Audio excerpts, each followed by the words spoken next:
And good afternoon and welcome to the Sunday afternoon urgency special. The House went into urgency again.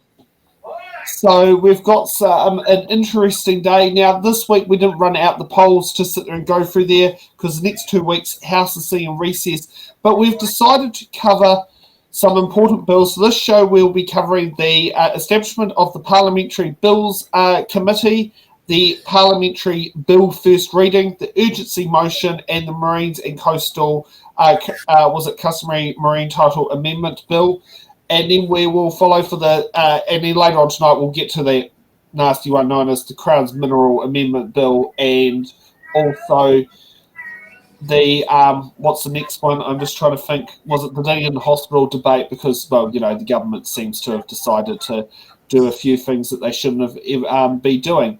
So let's kick off here. Welcome, panelists.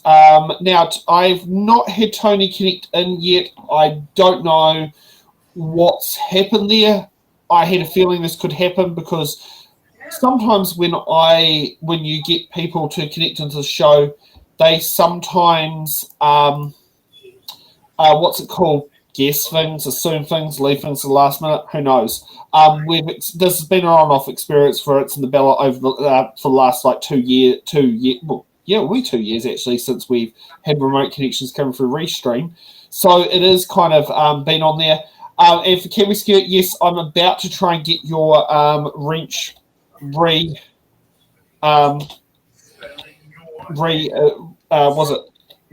re-established to go through there. So yeah, I do sit there and say welcome to the show for was it Laura, who's I've been told is about to become Chewy, and Paul, who is stepping in for Stacey as remote editor and panelist. Am I the show's version of Chewy now? I don't know. That's what apparently the BHM viewers have sat there and said. You know, is Kiwi-Bird your Chewy? I don't have the same energy or riz as Chewy. I don't have the beard either. Chewy's a different beast. Is there a prop store nearby your place that can nip out in the break between the two shows tonight? And what's it called? Get a beard to put in. Get a beard. I mean, if I'm clever, if I'm cheeky, if I'm sneaky, I could grab the I can grab the clippers and grab my dad's beard. Just glue it onto my face. You'll just be perpetuating David Seymour's comments from Q&A today, where he called us all the great unwashed a couple of times. So the great unwashed. The great unwashed. So if you want to look like you're wearing someone else's beard, I'm sure it'll fit right into David's narrative. Actually, I mean, put it this way. I watched Q&A this morning. The way they were going about, I thought Christopher Luxon was going to be a guest on there. No, you won't. I doubt you'll see Chris much before the end of the year, to be honest. He's scared of Jack. He might do it about halfway through this month, be coming up to their first anniversary of the election, but he's scared because he knows he's got a terrible track record that he has to go and defend, and the longer that he takes to get onto Q&A, the more that they've got to hold against him, which makes it harder to prepare and makes it harder to predict exactly what it is that Jack and his team are going to come at him with. Oh, yes, because you need to be armed with information. I mean, I wonder, will he go in there with an earpiece in his ear telling him notes and all that with Nicola Willis and Bishop sitting there going there, you got to say this, you got to say this, you got to say this. But it's like, I wouldn't do this show without a briefcase full of notes.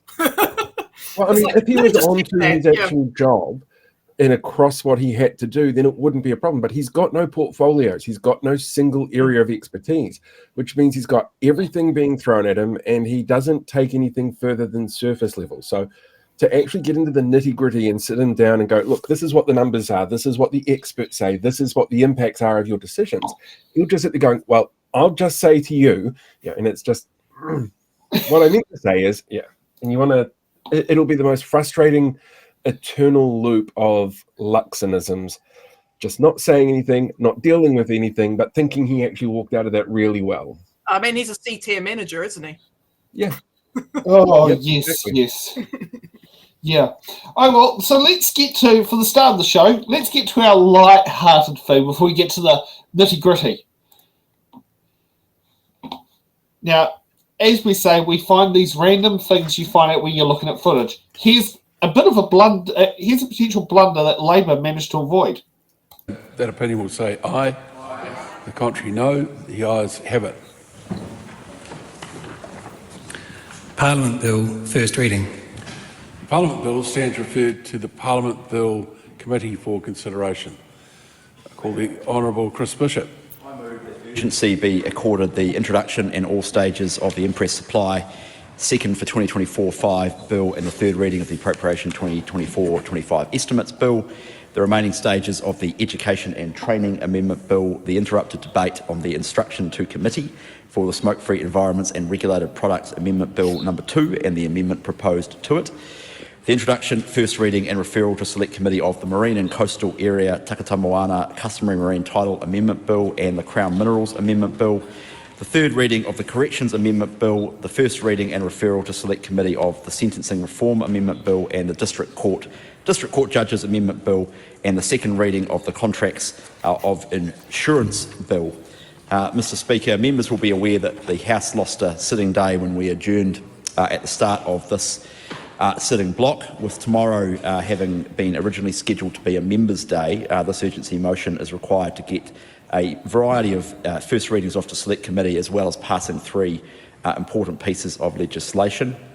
The alternative, being honest with the House, is that we would have been moving urgency on Thursday afternoon going into Friday, and I suspect I have the agreement of the House in saying that people would not be keen on that because of the Members' Day. Understanding orders were required to pass the third reading of the Estimates Bill this sitting week, which is within 4 months of its first reading. We're also passing the Education and Training Amendment Bill to give charter schools enough lead time to open by term 1 next year, so there is some time pressure on having that bill passed. There are 4 first readings, 2 of which have shorter report backs than normal, and I want to make sure that select committees with those bills have as much time as practically possible.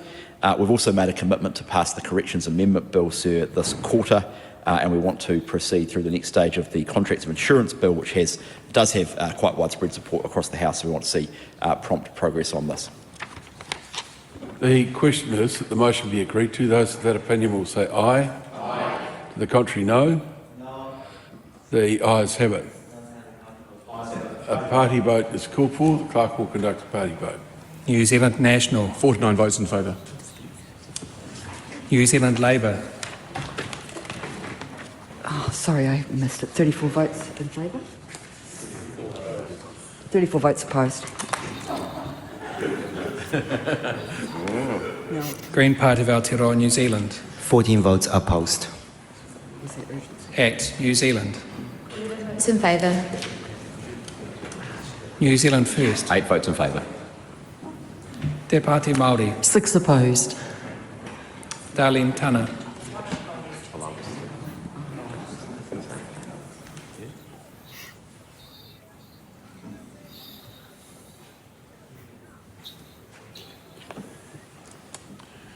Someone turned Darling's mic off. The ayes are 68, the noes are 55. The motion is agreed. So Labour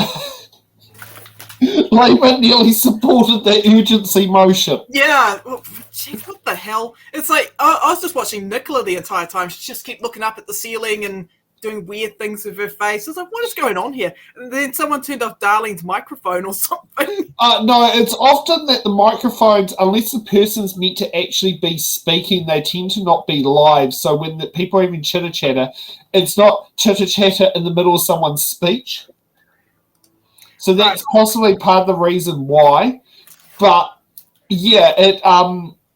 so maybe someone didn't quite prepare to have her microphone turned on for it. Because normally, half the time when those votes have to happen, Darlene's not actually in the house to conduct her vote. Normally, it's not like she has a business to run anymore. Well, that aspect, but the other one was like a week ago, wasn't it like giving her the proxy? Yeah. Actually, we did have someone who actually sat there and said, why the hell is the ACT Party supporting Darlene Tana? It's good question. I'd like to ask them that. It's just a proxy vote, and quite funny. The proxy vote is to be cast in the same direction as the Green Party votes.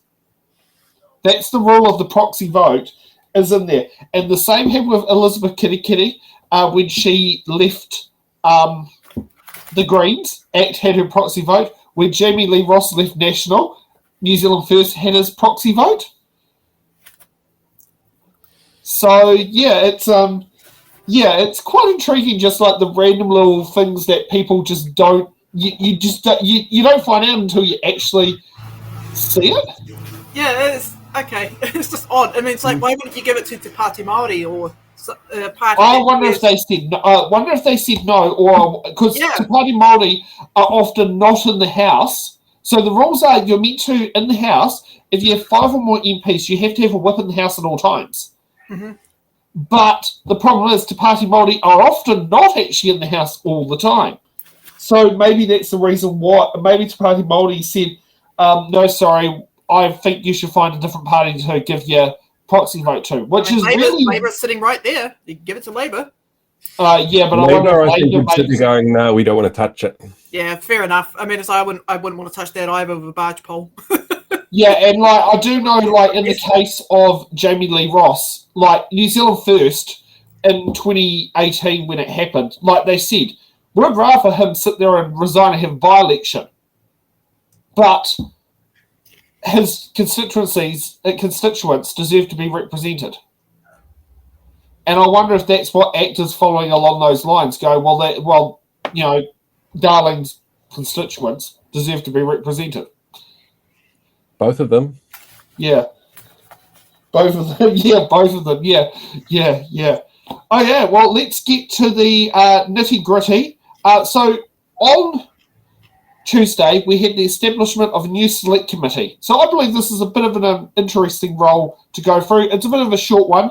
We will put the speed up to 1.5, but we should hopefully see the establishment of a new select committee. I mean, we're under urgency, so speed it all the way up. Well, actually, this section isn't. This is before they went to urgency. You might want to slow it down then. I call on. Notice motion number 1. My apologies, sorry. Bill Committee. The Honourable Chris Bishop. Thank you, Mr. Speaker. I move government notice motion number 1 in my name, establishing the Parliament Bill Committee. Mr. Speaker, this motion establishes a special select committee called the Parliament Bill Committee to consider and report on the Parliament Bill. It consists of 8 members to be nominated by parties to the Speaker. National has 2, the Labour Party has 2, Greens 1, ACT 1, New Zealand First 1 and Te Pāti Māori 1 as well. And look, this reflects the fact that the Parliament Bill is something that is a very important constitutional bill, and it speaks to the importance of having a degree of bipartisanship and consensus around making sure the bill is well supported across the Parliament. And so it's been discussed with the Business Committee and other parties in advance of this motion, reflecting the fact that it would be appropriate to have a special select committee, equal membership from the government and the opposition, to make sure that we can work in a bipartisan way. The question is that the motion be agreed to. The Honourable Dr. Takutai. Thank you, Mr. Speaker. Just really speaking in support of the motion, I'm excited to be meeting on Fridays in a week in which the House has been sitting. It is a standard carve-out, but it's good to see that we'll have the flexibility to meet where appropriate. And just want to recognise the cross-party work that's been done in Business Committee and elsewhere in respect of this bill in this committee. Looking forward to it being chaired by Right Honourable Adrian Rafe, who I think will do an able job. Kia ora. call on Ricardo Mendes-March. Yeah, I'm raising a short call on behalf of the Green Party to support this motion.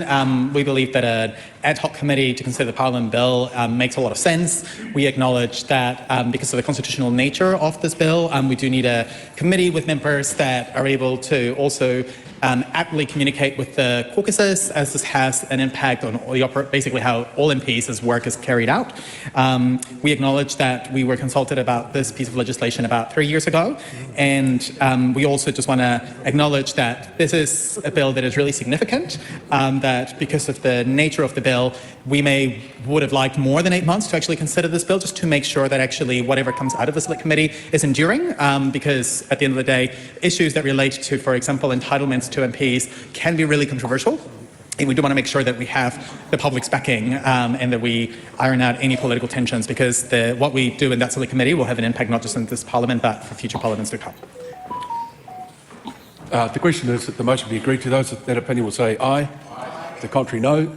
The ayes have it. I call on Government Order today, number 2. So that's a more establishment of a committee for a bill we don't quite know the full details of, but we will be about to find out.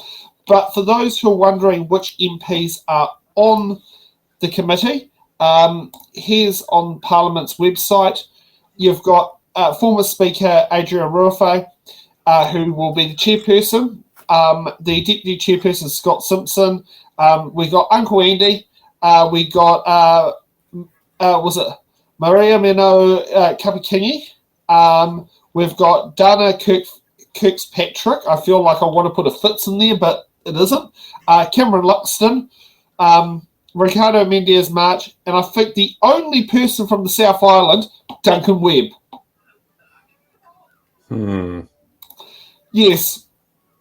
Bit concerning about the lack of South Island people in that list. Not really. It's not a surprise in that the number of MPs from the South Island is less, I think, than the number of MPs from the North Island because of the distribution of population. But also, we know that there's at least 3 parties in Parliament at the moment who don't give a shit about the South Island anyway. That's true. And I think only was it? Oh no! Mark Patterson is from South Island. I was going to say, and I don't know if they've got MPs from the South Island, but then wait a minute. Yeah, Mark Patterson is from the South Island. So yeah, it's yeah. Oh well, I mean, it's one of those things that goes out there. So that was something in there. So let's kick off to the Parliament bill. I think we'll kick off with the Bish. And so, because he'll actually explain what the principles of the legislation is meant to be and go through that. And we'll do them on 1.5 times speed. Mr. Speaker, I move that the Parliament bill be now read a first time. Mr. Speaker, the Parliament bill has had a long gestation, as has been adverted to by members in their contributions on the precursor motion. And it brings together 4 different acts to provide a modern legislative framework for Parliament and the agencies that support it. The acts are the Parliamentary Privilege Act, which was passed in 2014, Members of Parliament Remuneration and Services Act 2013, the Clerk of the House of Representatives Act 1988 and the Parliamentary Service Act 2000. The first 2 acts are relatively recent. But the last 2 acts, the Clerk Act and the Parliamentary Service Act, are now quite out of date.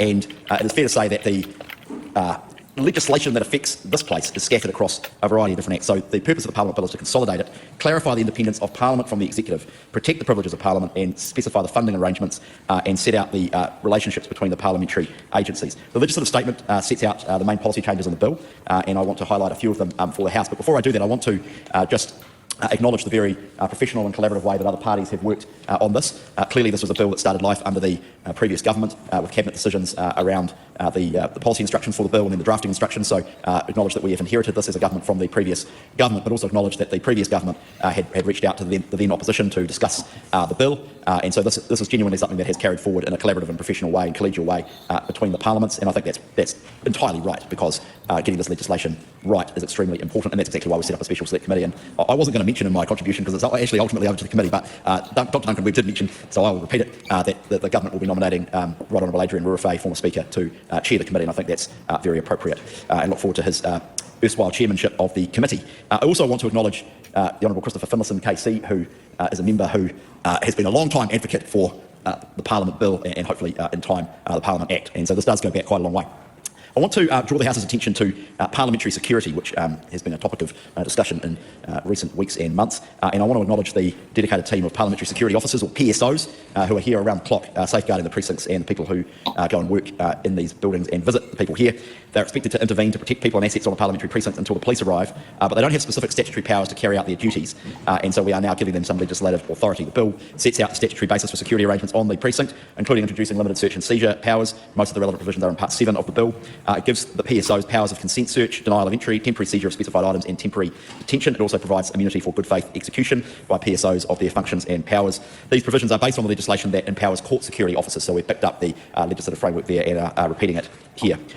It's very important, I believe, Mr Speaker, that we uphold Parliament's level of openness and accessibility to the public as far as practicable in light of the threat assessment at any given time.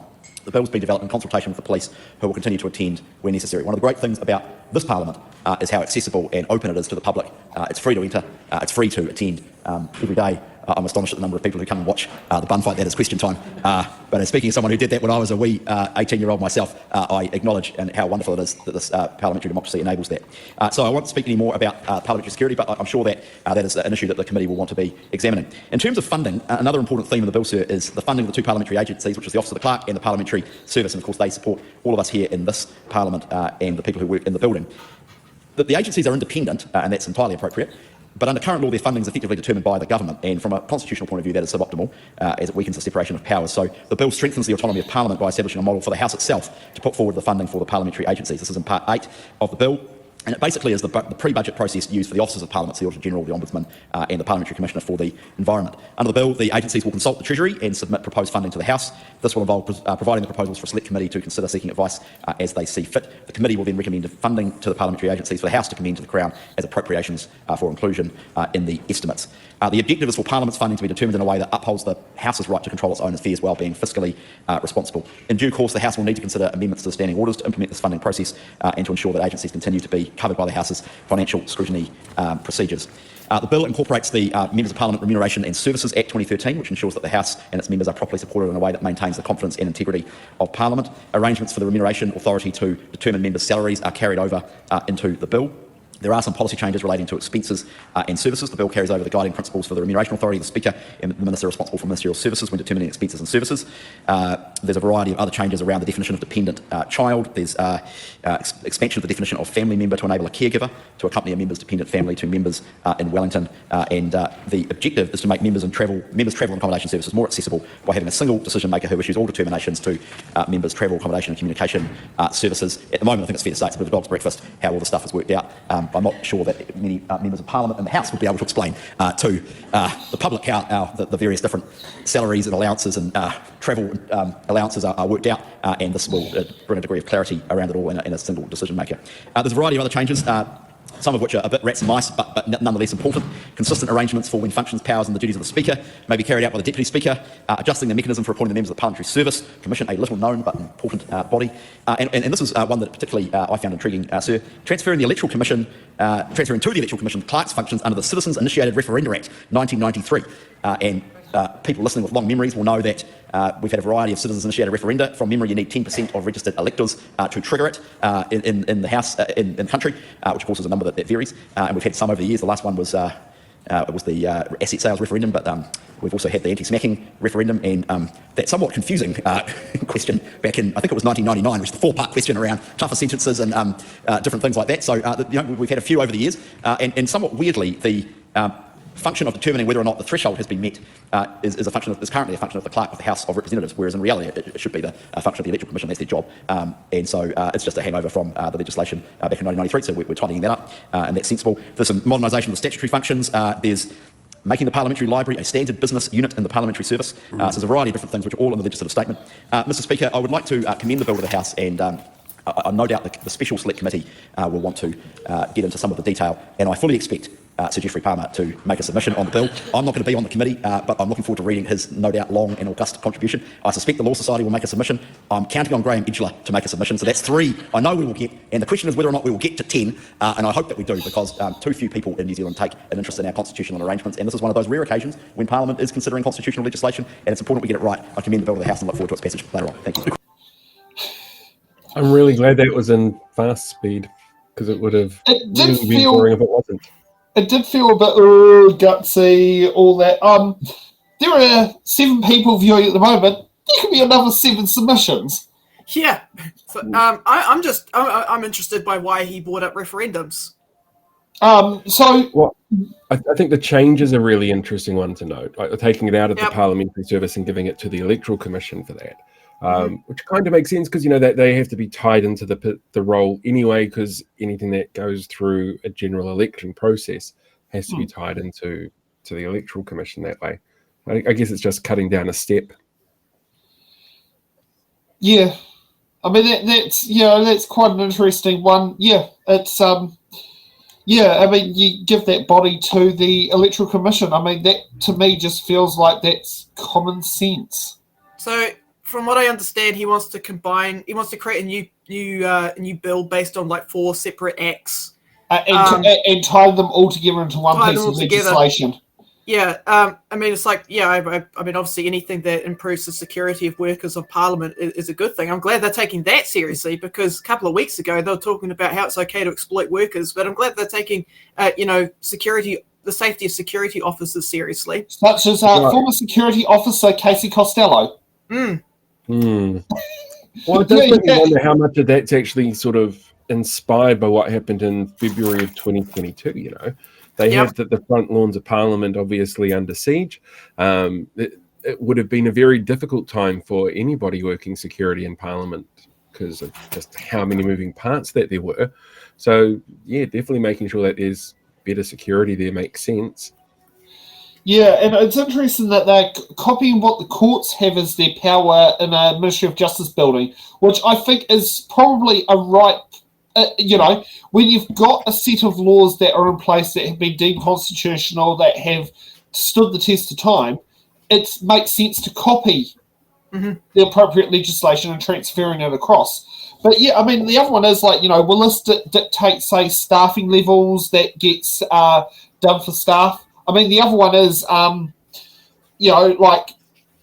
is this somewhere where there could be legislation to, how many EAs is appropriate to an MP, to an electorate MP, to a list MP, that sort of thing, and set those things up? Because I do know at the moment, if you're an electorate MP, I think you're allowed 2 EAs, but if you're a list MP, you're only allowed 1. Which that becomes a bit complicated and confusing, especially when some places have multiple electorate officers across there. And so is this tidying up what happens in those sorts of situations? Do list MPs get, say, 2 EAs or something like that? Or, what can be done there? I mean, we'll see what Duncan Webb sits there and as the next speaker goes, and just see what he can actually mention that can help expand our knowledge on the proposed bill, because by the sounds of it, it's very what's the number of bipartisan? But I think bipartisan's not enough. What's is it hex again? Is that 5 or 6 sides? Hex is 6. 6 hex partisan. Hex partisan. Yeah, it's a hex partisan bill. Well, we hope it's a hex partisan bill. Duncan Webb.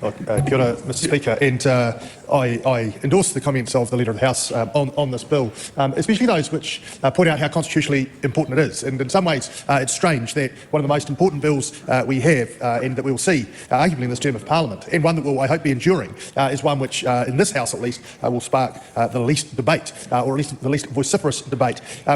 However, I'm sure that in Select Committee things will go otherwise. I'm confident, and I would take odds that there'll be more than 10 submissions to Select Committee on this.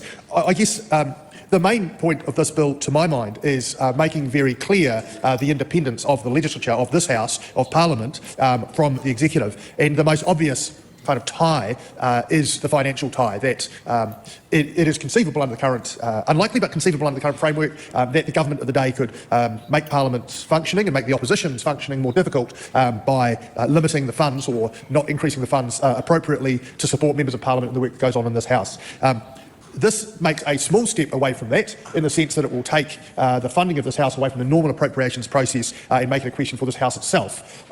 In one of those quirks, perhaps, of the Constitution, this House and the government, the will of this House and the will of the government are pretty closely aligned, because the government has a majority here. So, in fact, in practical terms, the government could still exercise it, but would have to do so in the full light of day and under a great deal more scrutiny than might otherwise be the case. So, but I do think that's an important part of this. And I would also say that although, for those who might be looking on from the galleries or on telly, it appears a very arcane bill, one that is kind of lost in dusty law books. In fact, this is really a really important constitutional bill, and it's a really good example of us needing to approach these questions carefully and diligently, given the fact that it is just this unicameral system, this unicameral parliament that we have, where we can make changes which fundamentally shift how lawmaking and government is done. And those shifts that might look small, such as how Parliament is funded, such as the powers of our security staff, such as how citizens-initiated referenda are managed, actually do go to the heart of how we operate as a democracy. So I'm sure the members of the committee will take their role seriously, and I'm quite confident that there will be some very thoughtful submissions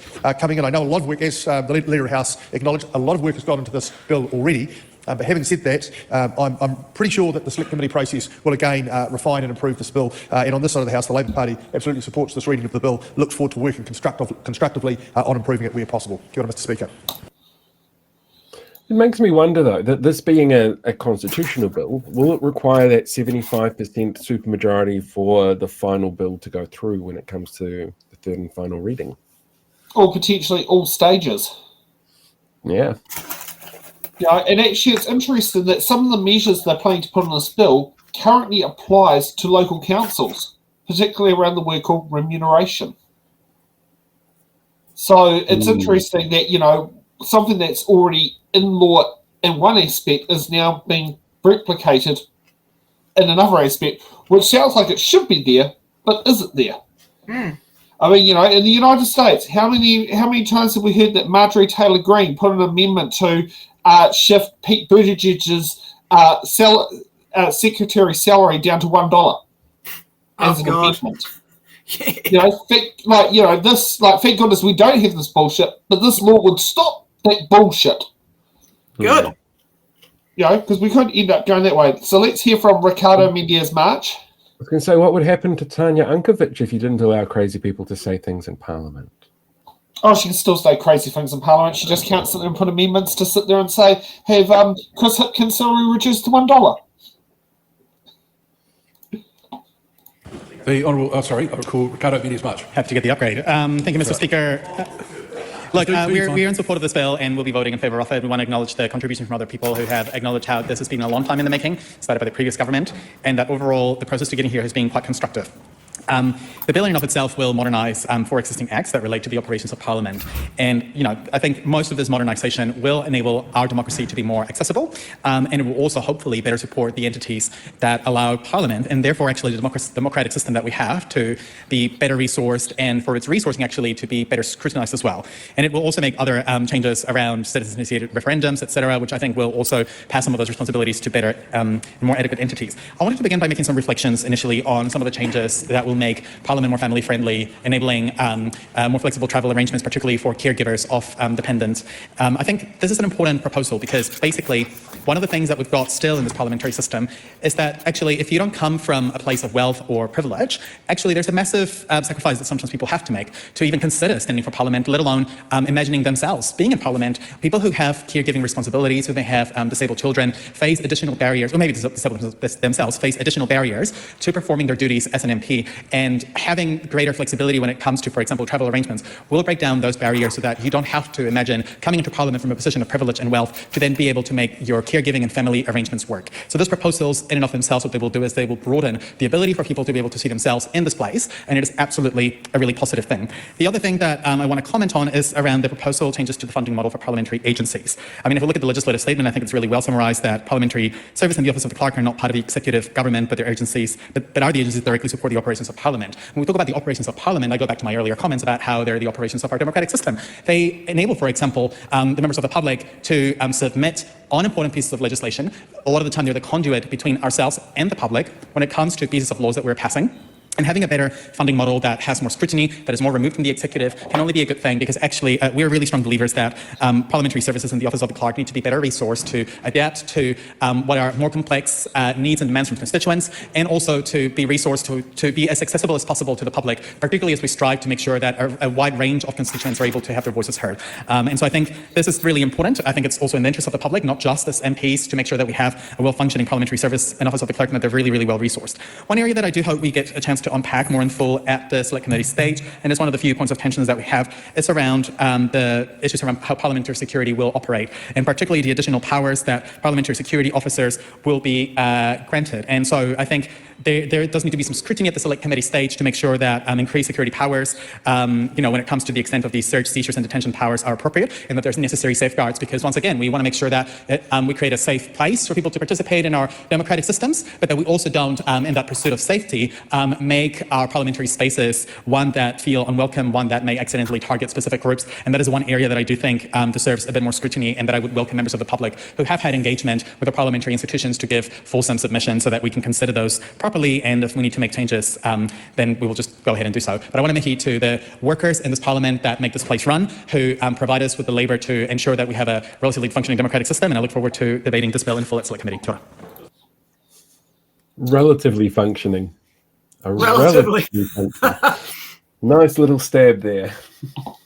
Yeah, it's but yeah, I think we're going to have to delve into the bill a bit more, because we'll see if we can get our viewers actually to bombard them with submissions for, positive reasons, critical changes. I mean, like they're talking about staffing here. I wonder if there would be staffing allocation for staff, that sort of thing there. Like, do we, because I do know, like, this is something that does happen with MPs, is EAs. So often you'll get a lot of areas where they have combined electoral officers in there, so they can have cover, say, 2 MPs in the one location to get around the fact while only having one staffing member. A common example was in Paraparaumu, when the Aotearoa electorate and the Moana electorate were both held by Labour. They had an office in Paraparaumu, 100 metres from the electoral boundary, for both MPs. So they used to do the same in Kiwi-Bird in Hamilton. The Hamilton East MP, Jamie Strange, and Nanaya Mahuta for the, I'm trying to remember the name of the Hauraki Waikato. Hauraki Waikato. They shared an electorate office in Hamilton West. Is that along with Gaurav Sharma until he left? No.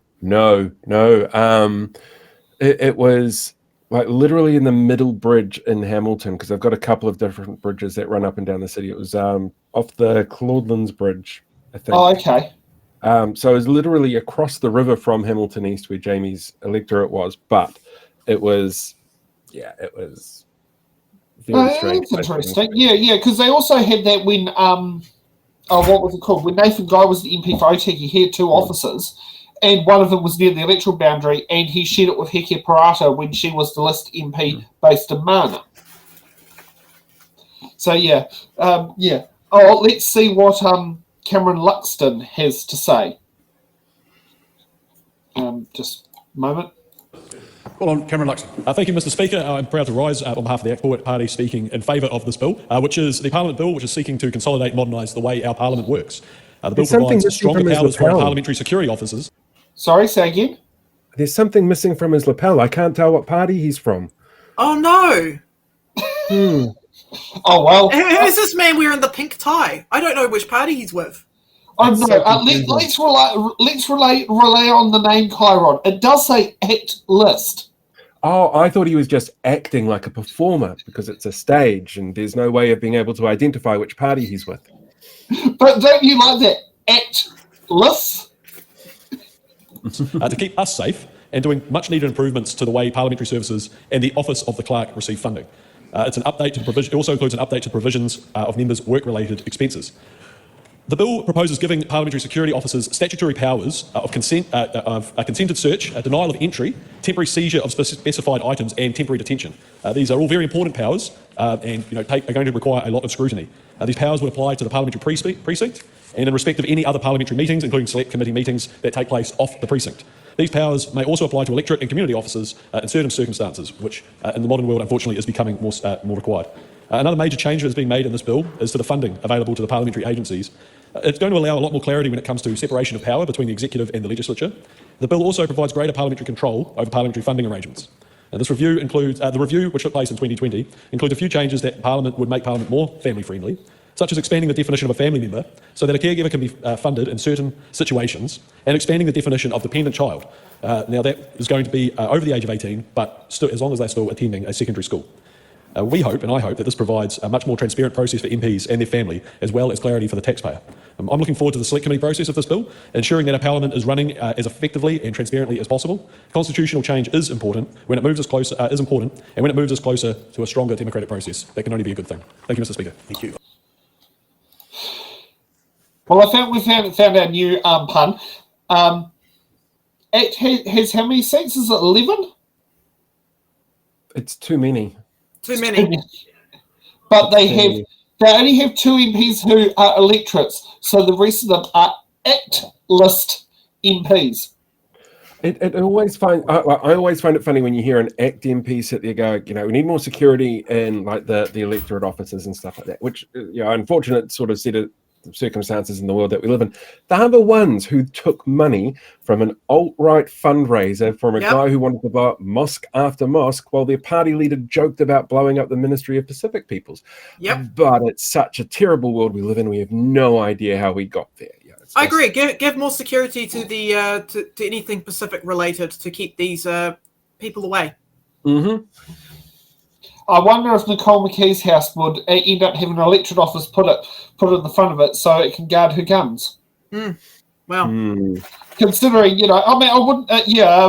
Considering I think last week's show we had an interesting talk with Nick, and all these things we found out about Nicole McKee's husband, and I actually do know Nicole McKee's husband from a different circle.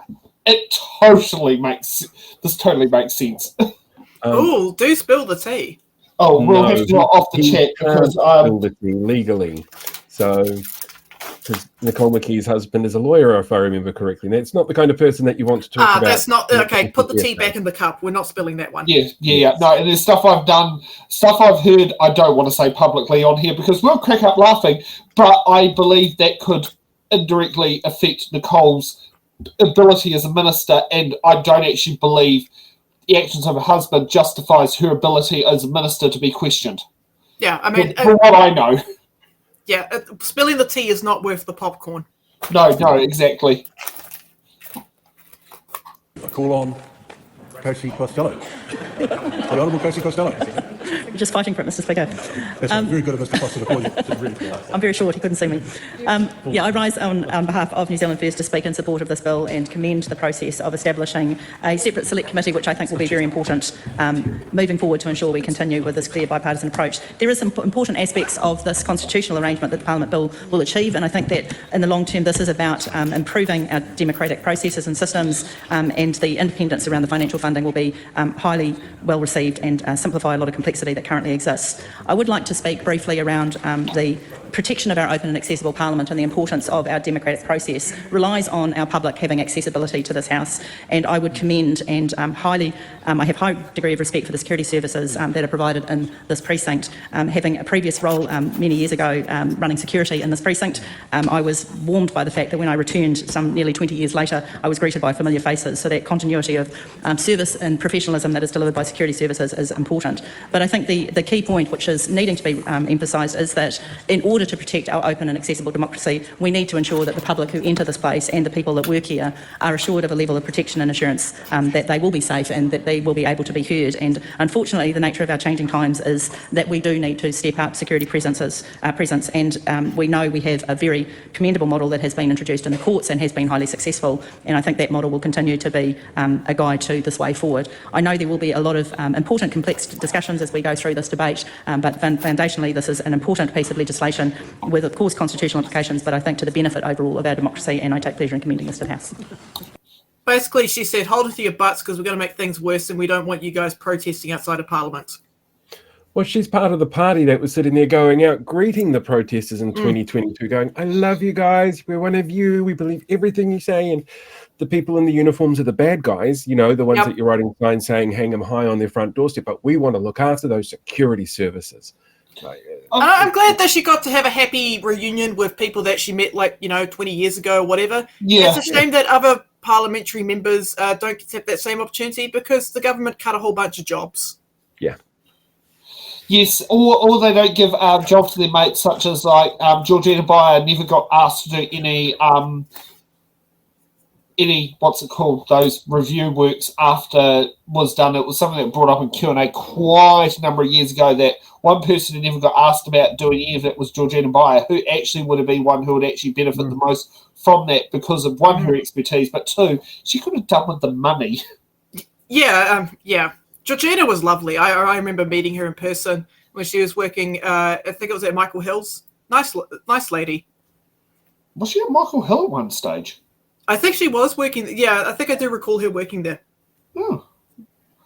Okay, I did not know that. Yeah. I mean, that could have been, because did that happen before her health went downhill? Before. Yeah, okay, yeah, because my dealings with her is only once her health went downhill. Yeah, which was pre-kidney transplant, post-kidney transplant, and then the lovely text message going, it hasn't gone down well, I'm back in renal failure, it's not particularly going good. And then, and then in turn, and I had that straight as a text message, doing it, and then at the bottom of the message was, make sure you make 2022, it's in the ballot, shows a success. People like me need this tool because we can't get out of the house. That just tells you about Georgia. For someone who hated the internet, but she understood what it was trying to do. Now, this is going to be an interesting one. I'm not sure if we got a support here. I call on Maria Mino Kapakiki. Tēnā koe, Mr. Speaker. Tēnā tātou katoa. So, this institution and my time since entering this very building, I have learned some of its inner workings, including the likes of what we're to discuss today. And while we support the establishment of a select committee, we think it's a very good idea and we should do that, we oppose the increase of power to Parliament security, and you'll appreciate what I mean as I go into my kōrero. Māori experiences in Parliament are different to those who may get to work these halls freely and without prejudice. This is just not good enough. For us as a party, it is always concerning when more power is afforded to those who may subconsciously or consciously seek to position themselves above. This is achieved in many ways and certainly through job title. While I respect the efforts of the staff here, including my nephew who is a security staff member, our safety is paramount. I must in the same breath question what safety looks like and who the so-called safety is truly benefiting. When racial profiling is our reality, what does it really mean when we afford more power to security? These are discussions I look forward to having following the establishment of the Select Committee. Another concern raised revolves around ensuring that Parliament is a family-friendly environment, and that's an important piece of discussion and an important part and aspect of this bill. Māori settings are not the same. It is not a two parents and a single child, and so it has the dynamics of being Māori and the way in which we have our whānau settings are quite different. And of course, more recently when Hana, who is one of our newest and youngest, of course, there had to be some adjustments to the way in which that was considered because she is so young. And good, and that's a good thing. But there were some adjustments had to be made to enable her to have her whānau come with her. So I think that kind of discussion and debate, I'm looking forward to that happening because I think it'll throw up not more than just that particular situation, but others in the way in which we understand and appreciate what family actually looks like. For Māori particularly, whānau is so much more than just the mother-father. Government definitions of whānau don't work for us. Whānau stretches wider and is never restricted to only shared toto. If this institution is committed to also being culturally safe, then we need more than the changes that are being discussed today. So, while we support the establishment of a select committee, which we do, we demand discussion on how those will truly impact our staff who have numerous accounts of racial profiling and continued experiences that limit our whānau and their ability to stand alongside us. Thank you, Mr. Speaker. That was a bit different, but it makes a hell of a lot of sense. It's a really good perspective to have brought into the debate about it, to be honest. And did Hannah, when she went to come down, like trying to have, say, her father be in the place of a husband, but did the system not actually allow her to have that stepped in? Is that something is that what's being mentioned in there? Because I can picture, as a young 18-year-old, you're not going to have a husband or a partner in your life at that age, but your solidness and person might be your father. Yep. I mean, what if you're a childless cat lady? Like Taylor Swift. Yeah. What if you don't have a partner? What if you're asexual Giga Chad? Yeah. Or you're like Georgina Byer, who literally had no support from her family, but had a support from a flurry of friends there.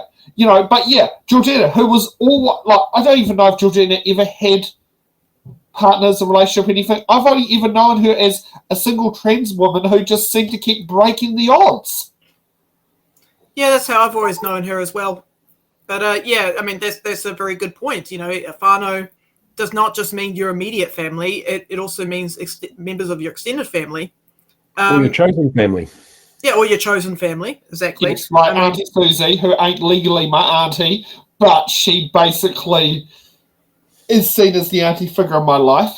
My one big concern, Sam, about all these stories that you have about different family members is if you ever got elected, would there be enough room in the gallery for them all to be there to see you do your would there be enough popcorn to go around? That's my big concern. But you can't eat in the gallery. That's right. Sorry, I hate to sit there. Yeah, if you want to have the popcorn, you have to watch it from home. Fair. True.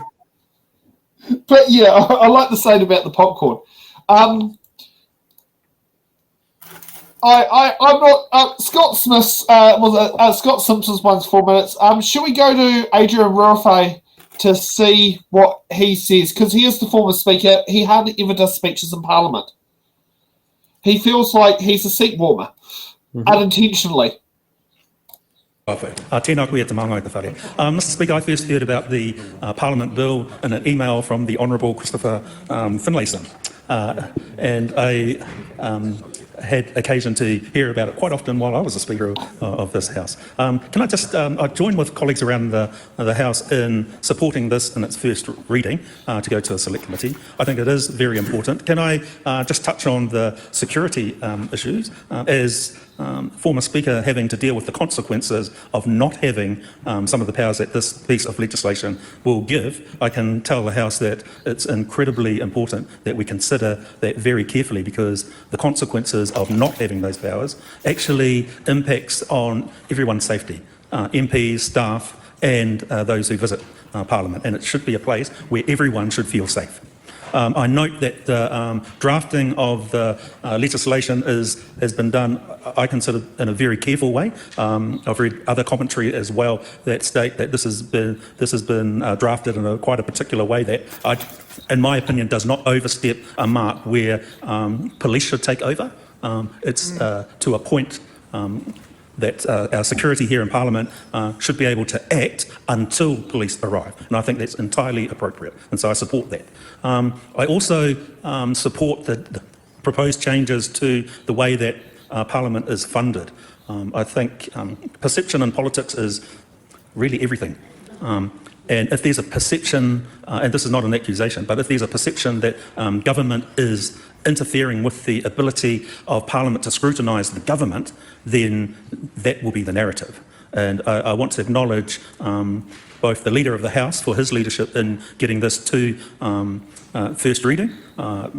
After a very long gestation. I want to acknowledge, as I said before, the Honourable Christopher Finlayson. He was a strong advocate of this, and also the Right Honourable Trevor Mallard when he was Speaker as well. And I think it's important that we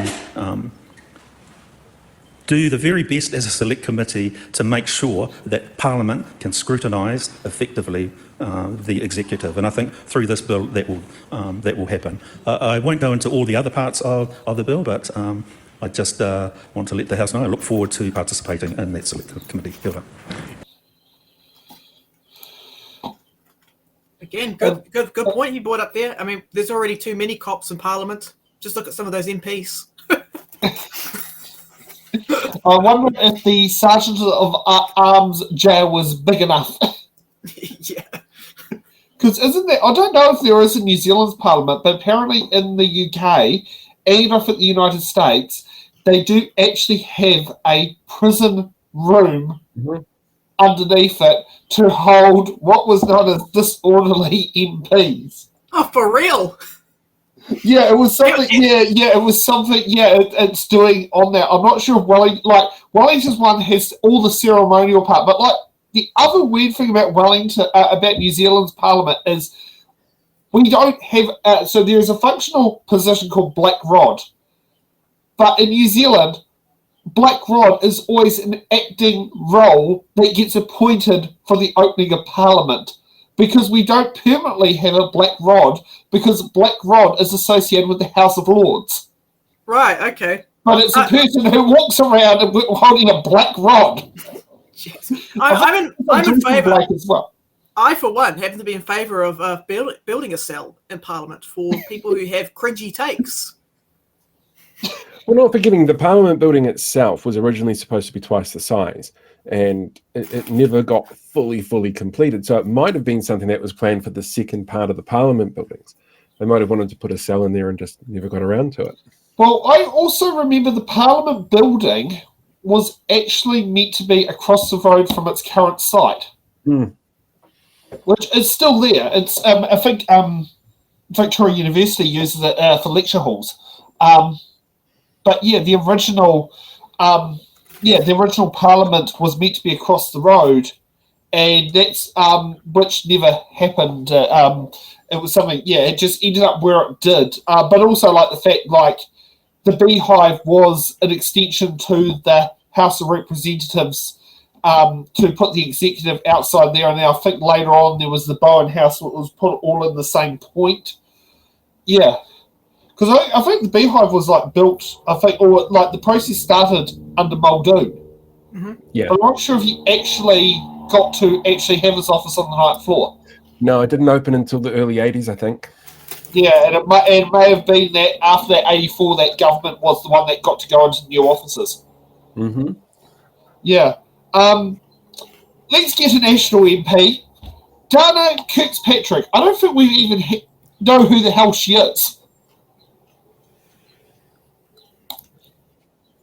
Thank you. Kirkpatrick, yes. I get called all sorts of different things. Look, I just rise to speak on this bill here, the Parliament bill, and it's an honour to do so. I'd like to just first acknowledge all the people who have worked so hard on this over a great deal of years and acknowledge the work that's gone into it. You can see that there has been a huge amount of effort.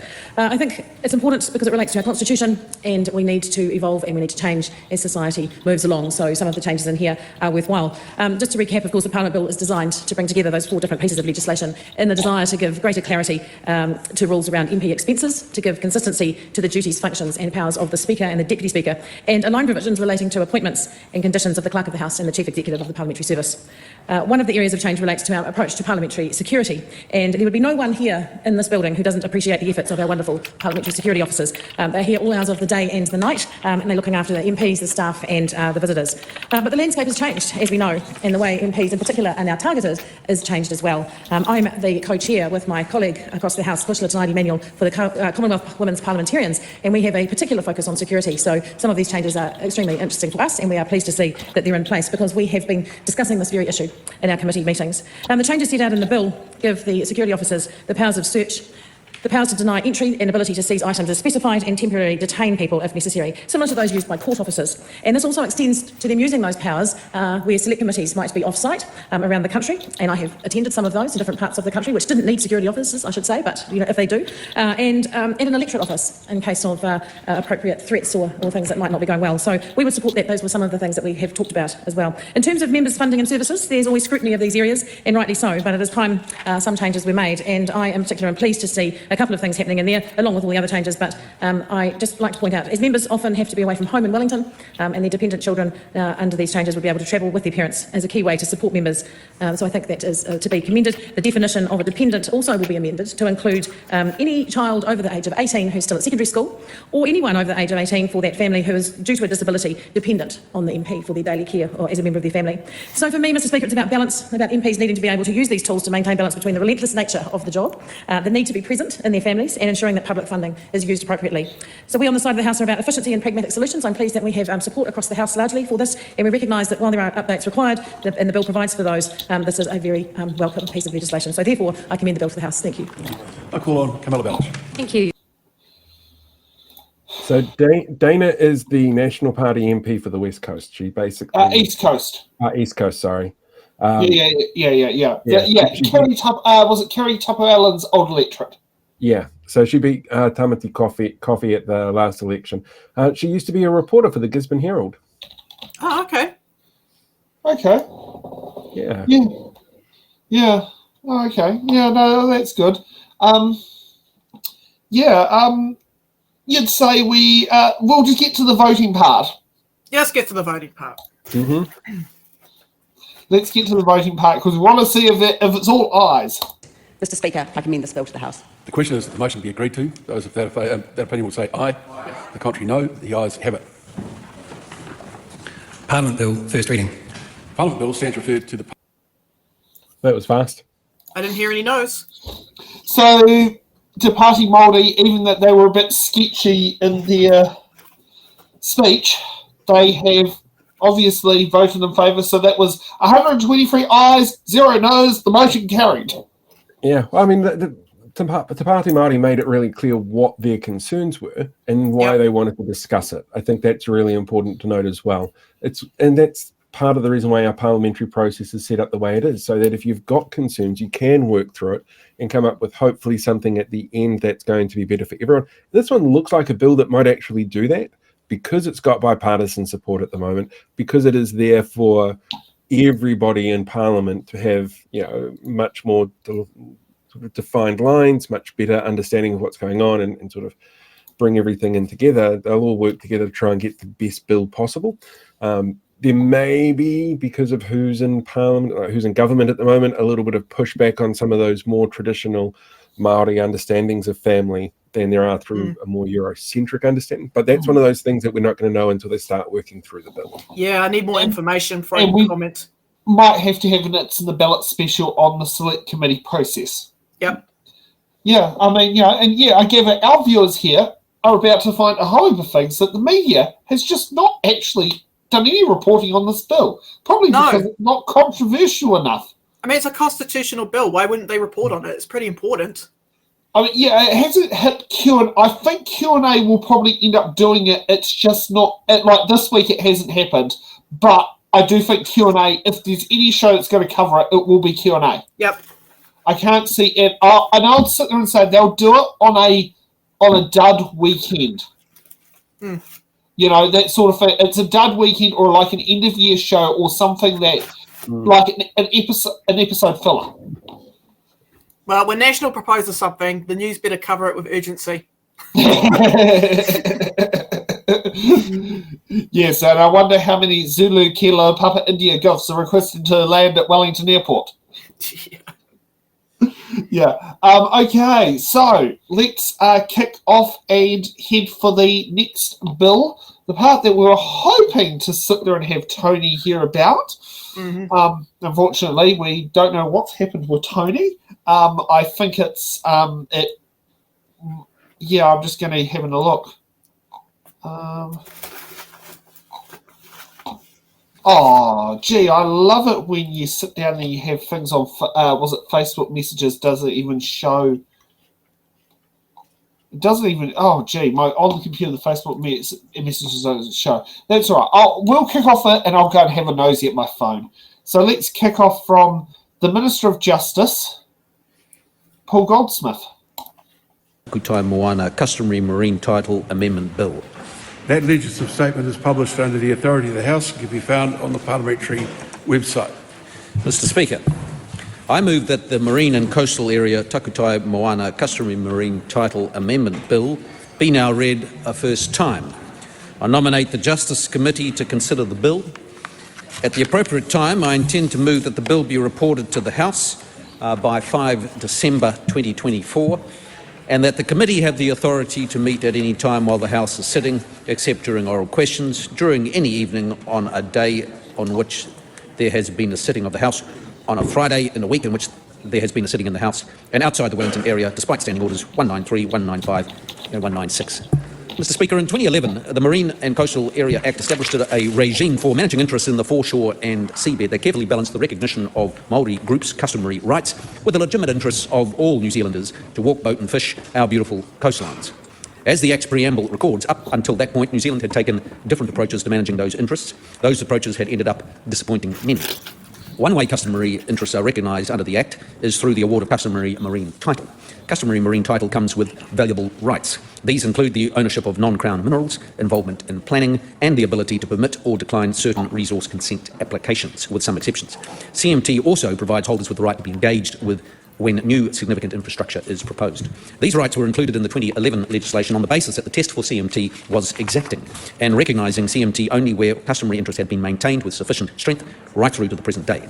It's for that reason that this government believes that the Act was and is a strong affirmation of Parliament's role in achieving fairness for all, those who have interests in the foreshore and seabed. Along with holding the specified areas in accordance with tikanga, Section 58 of the current Act states that applicant groups need to have had exclusive use and occupation from 1840 to the present day without any substantial interruption. This is evidently a high threshold. However, in making decisions on applications over the last 5 years, the courts have interpreted the test for customary marine title in ways that have diluted some of these strong requirements. The Court of Appeal, most recently, has interpreted the CMT test in a way that effectively did away with the exclusivity requirement, and the need for continuity, and significantly reduced the scope of what can constitute a substantial interruption. I respect the role of the courts as one decision maker under this regime and the challenges in interpreting the CMT test in the context of the wider Act. But for this regime to work as Parliament intended, the balance between the strength of the CMT test and the rights that go along with it need to be maintained. I note that the Crown has appealed the Court of Appeal decision to the Supreme Court. However, with many applications currently in progress, we can't afford to wait to address the Court of Appeal's error in its interpretation of the test. The purpose of these amendments is to restore the exacting nature of the test for CMT and to set aside the Court of Appeal and earlier High Court interpretations of the test that strayed from the meaning Parliament intended. The amendments provide significant clarity on how decision makers should implement the CMT test by expanding on the same test elements that were already in the Act. The amendments set the literal wording of the test above other framing sections of the Act, like the purpose and the Treaty of Waitangi sections.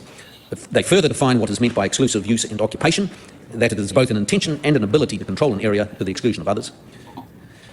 The amendments provide direction to decision makers on when they can draw inferences about the nature and extent of use and occupation.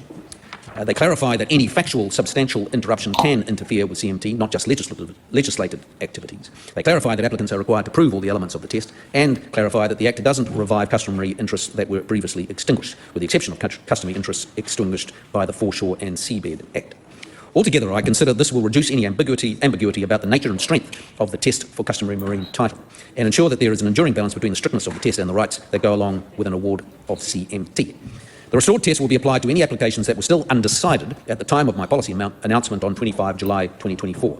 This retrospective application is necessary to prevent further cases from being decided under an interpretation that doesn't reflect the original intention of the Act.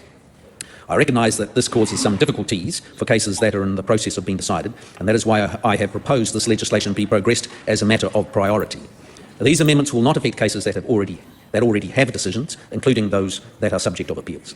I note the feedback I received from applicants and the report of the Waitangi Tribunal, but I stress that these changes are necessary and pressing.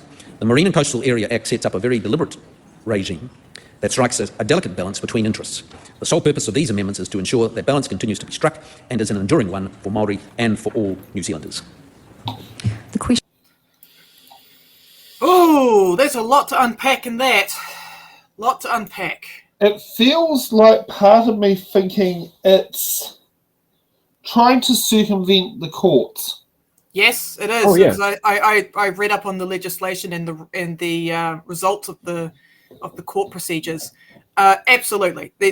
What National's trying to do is legislate around the court and basically return back the Marine and Coastal Area Takutai Moana Customary Marine Title Amendment Bill.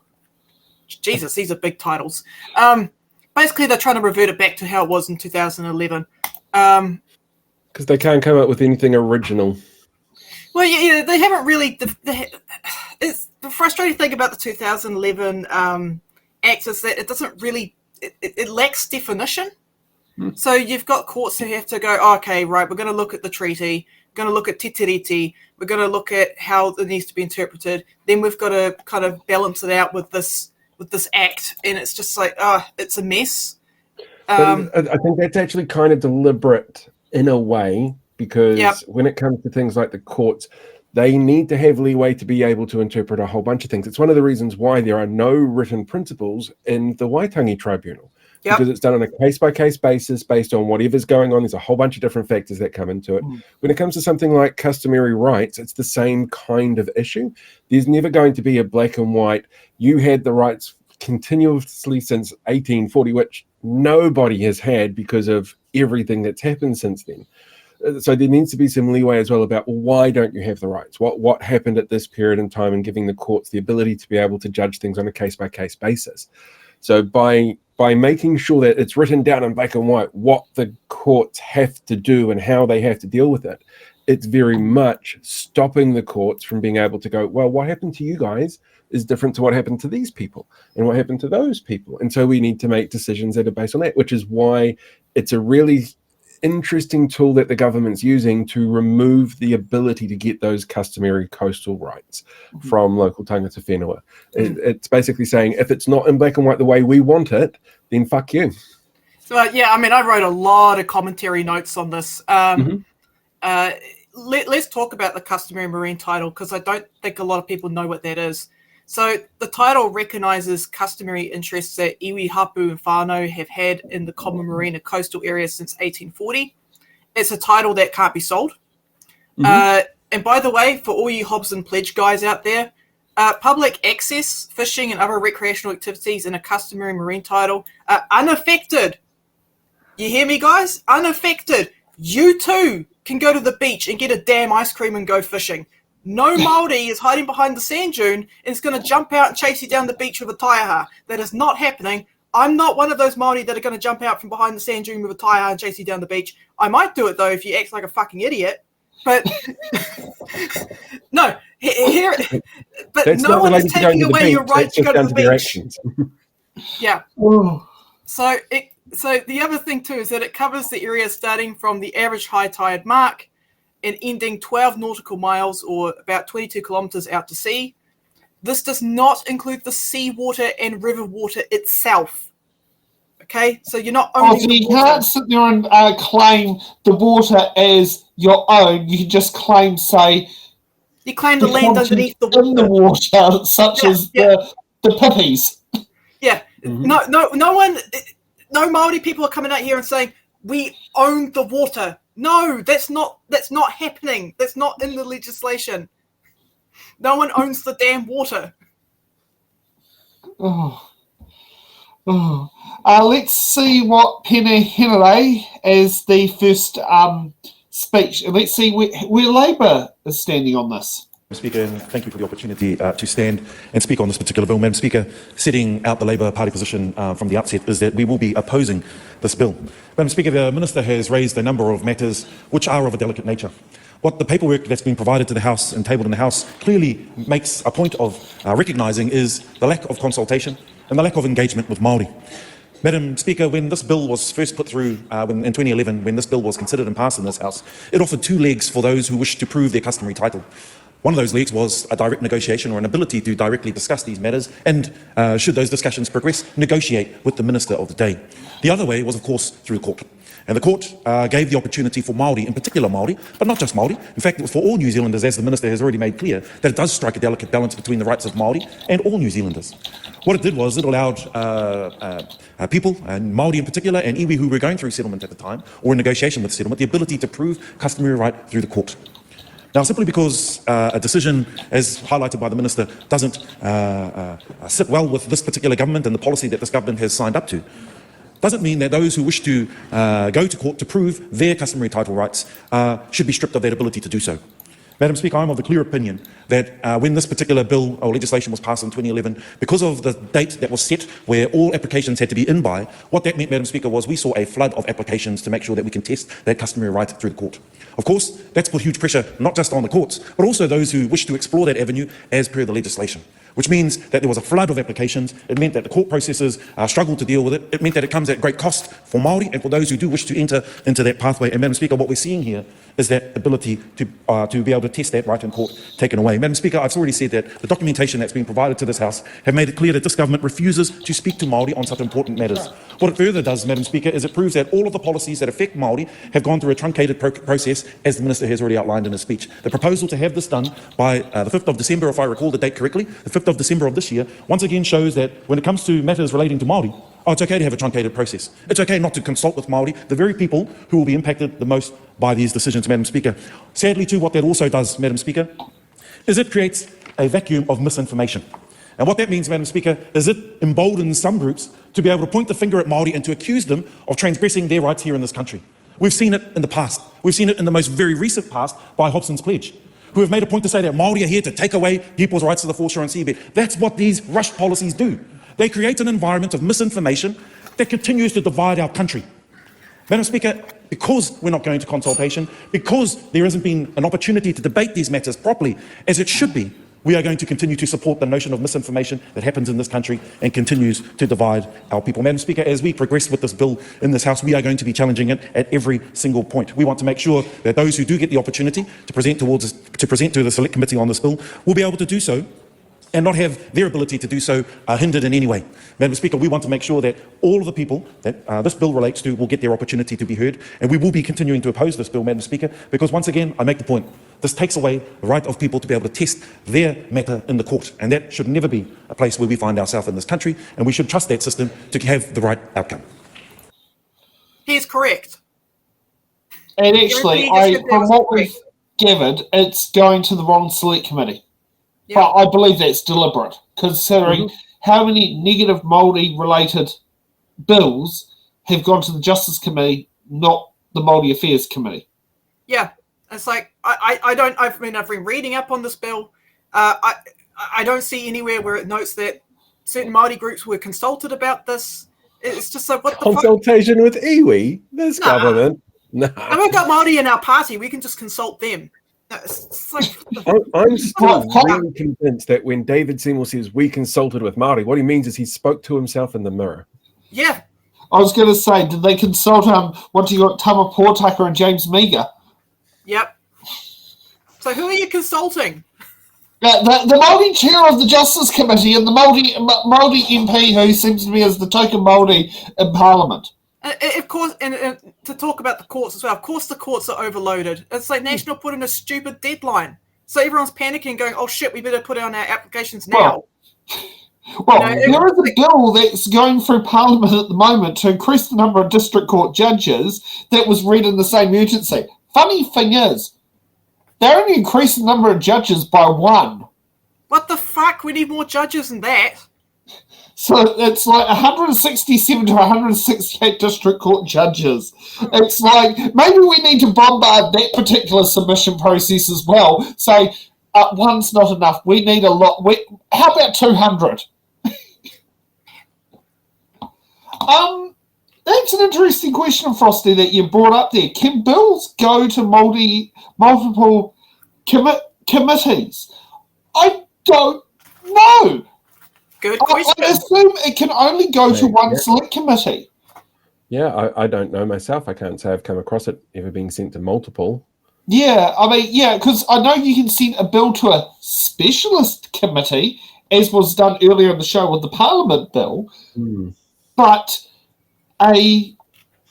whether it could be, say, sent to the Māori Affairs Select Committee and the Justice Select Committee, I don't know. But then also at the same time, many of the members could cross the both of them. So yeah, it's I don't know. That's a phone a friend question. I'm going to send a text message to Greg O'Connor while we're in the show, and I'll see what he says actually back. So let's kick off with Steve Abel, because this will be quite interesting to see where the Greens sit in the House today. The confiscation followed by the exploitation. The bill before us today, the Takutai Moana Amendment Bill, is the raupatu, the confiscation, and it will be shortly followed by the Crown Minerals Amendment Bill, which is the ban on oil bill revocation bill, and that is the exploitation. I wonder at this idea, Madam Speaker, that we are in a post-colonial era, because I think the test of whether we are is to answer the question, are the patterns and processes and means of colonisation still being practiced? First confiscation followed by exploitation. As part of the long habit of colonisation. New Zealand's first oil well was drilled in 1865 in Taranaki on land confiscated from Māori. That's true, Mr Abel, but this is the next bill that can you speak about this bill? I am, yeah. I'm speaking about the Takutai I know you're Moana. speaking about them both, but then you've gone on to oil, so can we please bring it back to the Moana? Sure, and I guess, Madam Speaker, can I clarify, am I able to speak about what I believe are the intentions underlying the Takutai Moana bill, which is to extinguish Māori customary rights so as to facilitate exploitation Yes, and of that's resources? related to the bill, so you are. Yes, that is what I'm speaking of. Thank you, Madam Speaker. I would say that is part of the long habit of colonisation, is that you have to first acquire the resources before you can exploit them. And so the confiscation comes first before the exploitation. The whole invasion of the Waikato, Madam Speaker, by Governor Gray was to access the land that Māori were very effectively being productive on, highly productive land as far as the eye could see, exports to California and to Australia. And Gray built the Great South Road, and he came and took that land, and then it was exploited and handed out indeed to the very troops who committed the atrocities by which the land was acquired. And we have spoken here in this House, Madam Speaker, with grave remorse on the treaty settlement speeches about the wrongness of those raupatu. But like an apologetic recidivist abuser who says, I'm sorry, I won't do it again, here we are, this government is doing it again. This is a raupatu of Māori customary rights. 20 years since the foreshore and seabed legislation, there is a sinister symmetry today in the House, Madam Speaker. And in 2004, the foreshore and seabed extinguished Māori rights and asserted Crown domination of the marine coastal environment. And shortly after, in 2006, a swathe of new oil and gas exploration permits were issued by Harry Deinhoven, the Minister at the time. First confiscation, then exploitation. Those same permits were relinquished because of the campaigns by members of the community and iwi and Alliance who got those oil exploration companies to relinquish their permits one by one against the public resistance. The ocean is a taonga to tangata whenua Māori. Access to it is their right under tino rangatiratanga. The destruction of nature is part of the pattern of colonisation.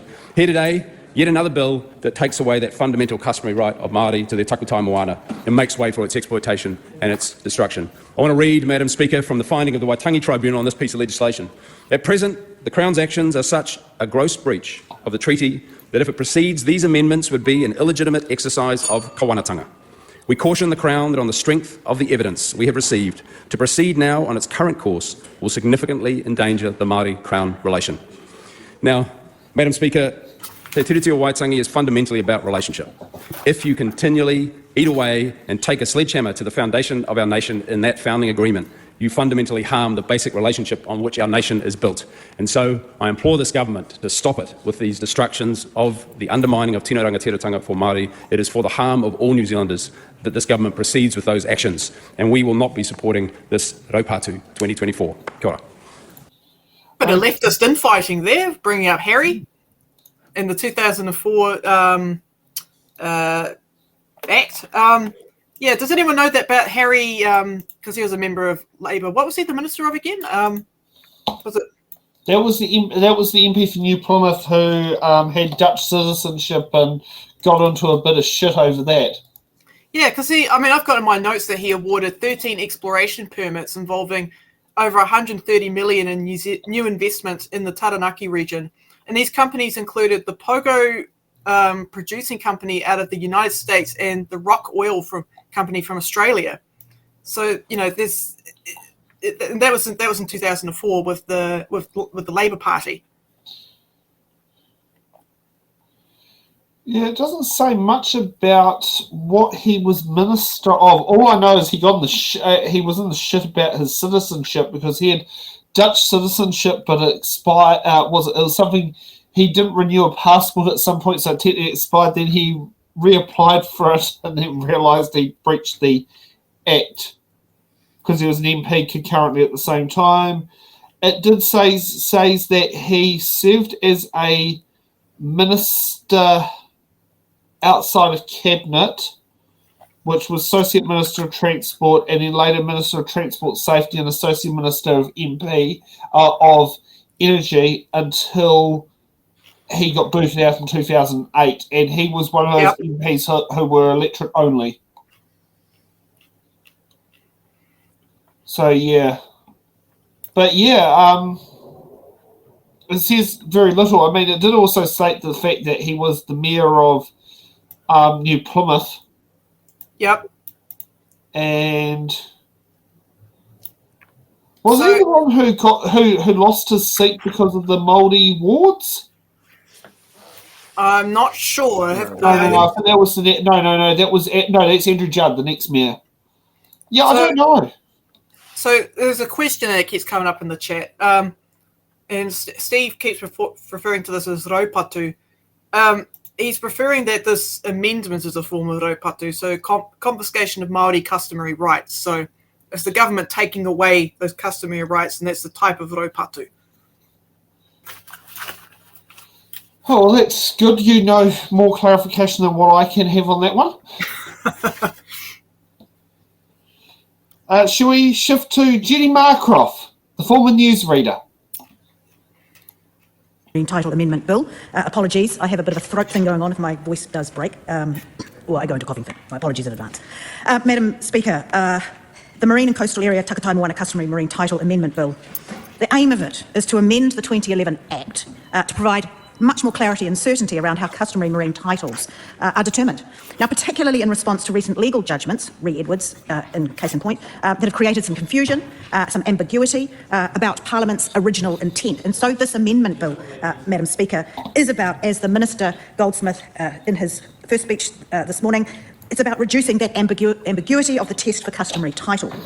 New Zealand First is supportive of this. It fulfills a coalition agreement between New Zealand First and National, and so therefore it is a very much a pleasure to rise to speak to this.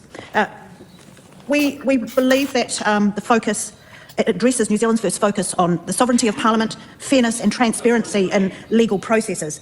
And we've heard already in speeches today a lot of whitewater coming from across the other side of the House, a bit of victimhood sounding whitewater, which undoubtedly they'll be pulled down by the undercurrent if they keep that up. Because really this enables certainty and clarity, which is most important to ensure that the sovereignty of Parliament.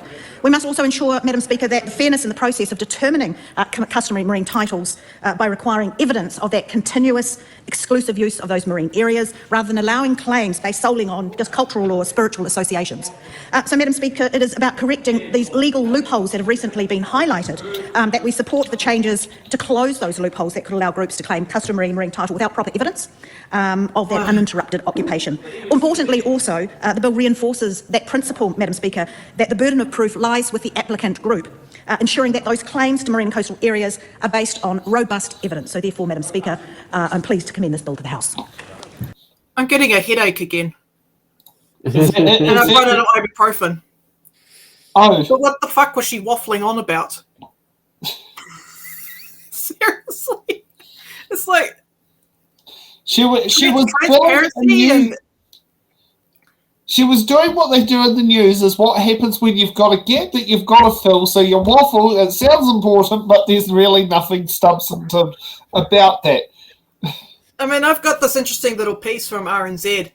So a judgment by the Court of Appeal found groups only needed to show that they had enough control over the area that they could keep others from using it, in situations where the law itself had prevented them from doing so could be ignored. So that's the really important part, that last part.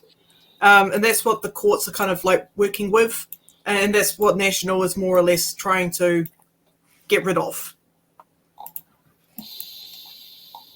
And they call that a hole. Yeah. Oh, God. Let's see what my favourite MP, and the one I wish I could vote for, except I'm on the general roll, Takutai Ferris. Tēnā tātou I tō tātou Takutai Moana. Ka timata ake ahau I te ōroko hanga mai o te noho o te iwi Māori I runga I ona whenua, I runga I ona moana. Te mana tuku iho o taua nohonga mai I whakauhia I roto I ngā māramatanga, ngā mōhiotanga, ngā mātauranga, ngā mahi, a ngā mātua tīpuna, kaua I roto I tētahi tuhinga.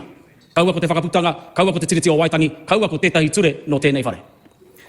So, ara nei au ki te tuku I ngā kōrero a te Pāti Māori. Mo tēnei raupatu kā tika. Tēnei raupatu kā tika, I timata I oroko mai I te tau, rua mano, mā whā, nā te ringaringa o te Pāti Reipa. Ai, I tohea e te Pāti Māori, I whakamāmāhia, I roto I ngā kawenga o te nā hinara I raro I a ki. Engari ki hai te mana o te Māori hoki mai. Engari ko tāku te kia tuki te whare nei, ki hai te mana o te Māori I ngaro I te tuatai. So, if I go back to where this trouble all started, just to clarify a few things up for some people in this house, 2004, 2004, the then Labour government passes a bill they were told not to.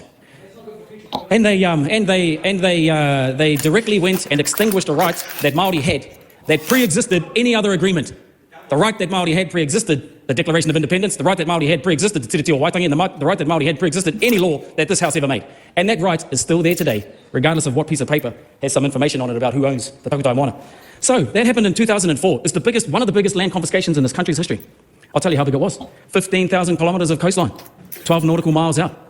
That's 333,360 kilometres confiscated in one go in 2004. Not 1904, 1804, 2004.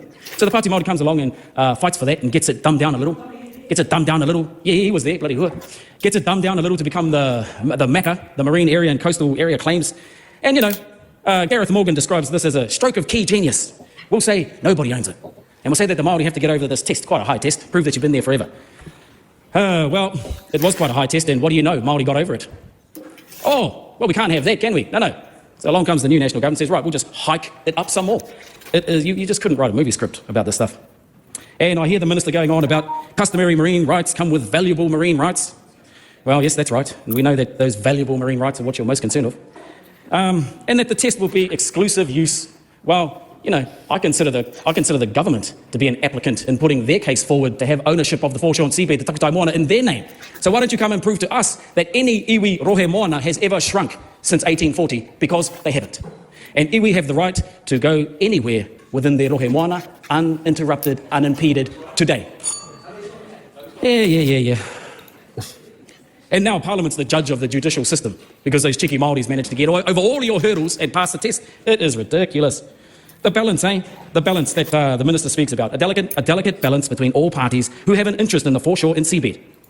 With the caveat that it's based solely on what the Minister and the government think, not what the original constitutional rights holders, tangata whenua, mana moana rights holders think. We'll just leave them out of the deliberation. Well, way you go. Keep going down your merry road. It's clearly evident where that road leads to. Oh, the sovereignty of Parliament. Parliament is sovereign by virtue of an act of itself, not by the sovereignty of the land or the people. We do not commend the bill at all. James Meagher. No thoughts, just sitting here enjoying my popcorn, watching him cook. Mm-hmm. Yeah. He did good. He did good. Yeah, and he knows what he's talking about here. He's on the Justice Select Committee, I think, as well. Yes, he is. Yes. So he'll be he will be in the Select Committee process as this goes through, because it's in the wrong committee, but he's in the right place for it. He's out there spilling all the tea. Oh, yeah. Yeah, absolutely. One of the things I love about Takuta is that he just by being himself, he annoys certain members of the coalition. And I think that's a magical power to have. Like that, it's an immense power to take into Parliament. Yeah, he's brilliant. Now, here's one to sit there and laugh about. Now, when I first saw his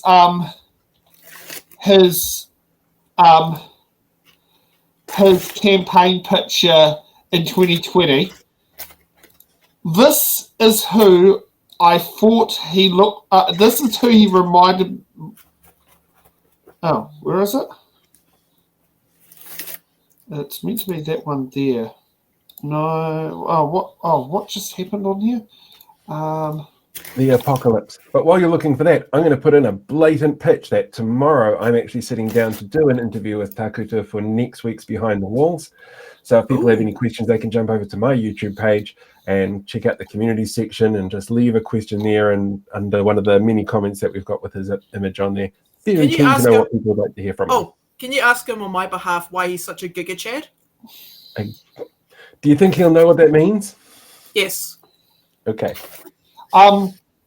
He looks very similar to Australian actor Luke Patrick, who played Frank Warner on Shortland Street. Oh God! Like, if you actually take a look at him, and if you take a look at Takuta, you see what I mean. Like you can see. Not the most flattering freeze frame there, but.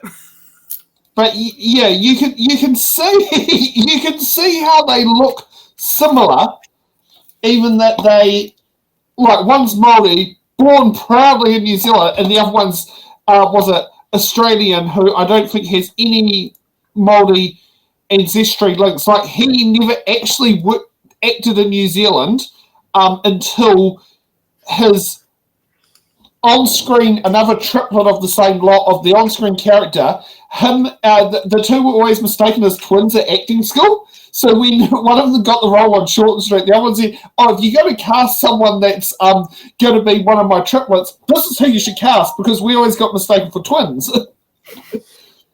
But yeah, Are you gonna cover Willie Jackson, because he's always a good time? Yeah, we can cover Willie Jackson. Shall we cover James Meagher first? Yep.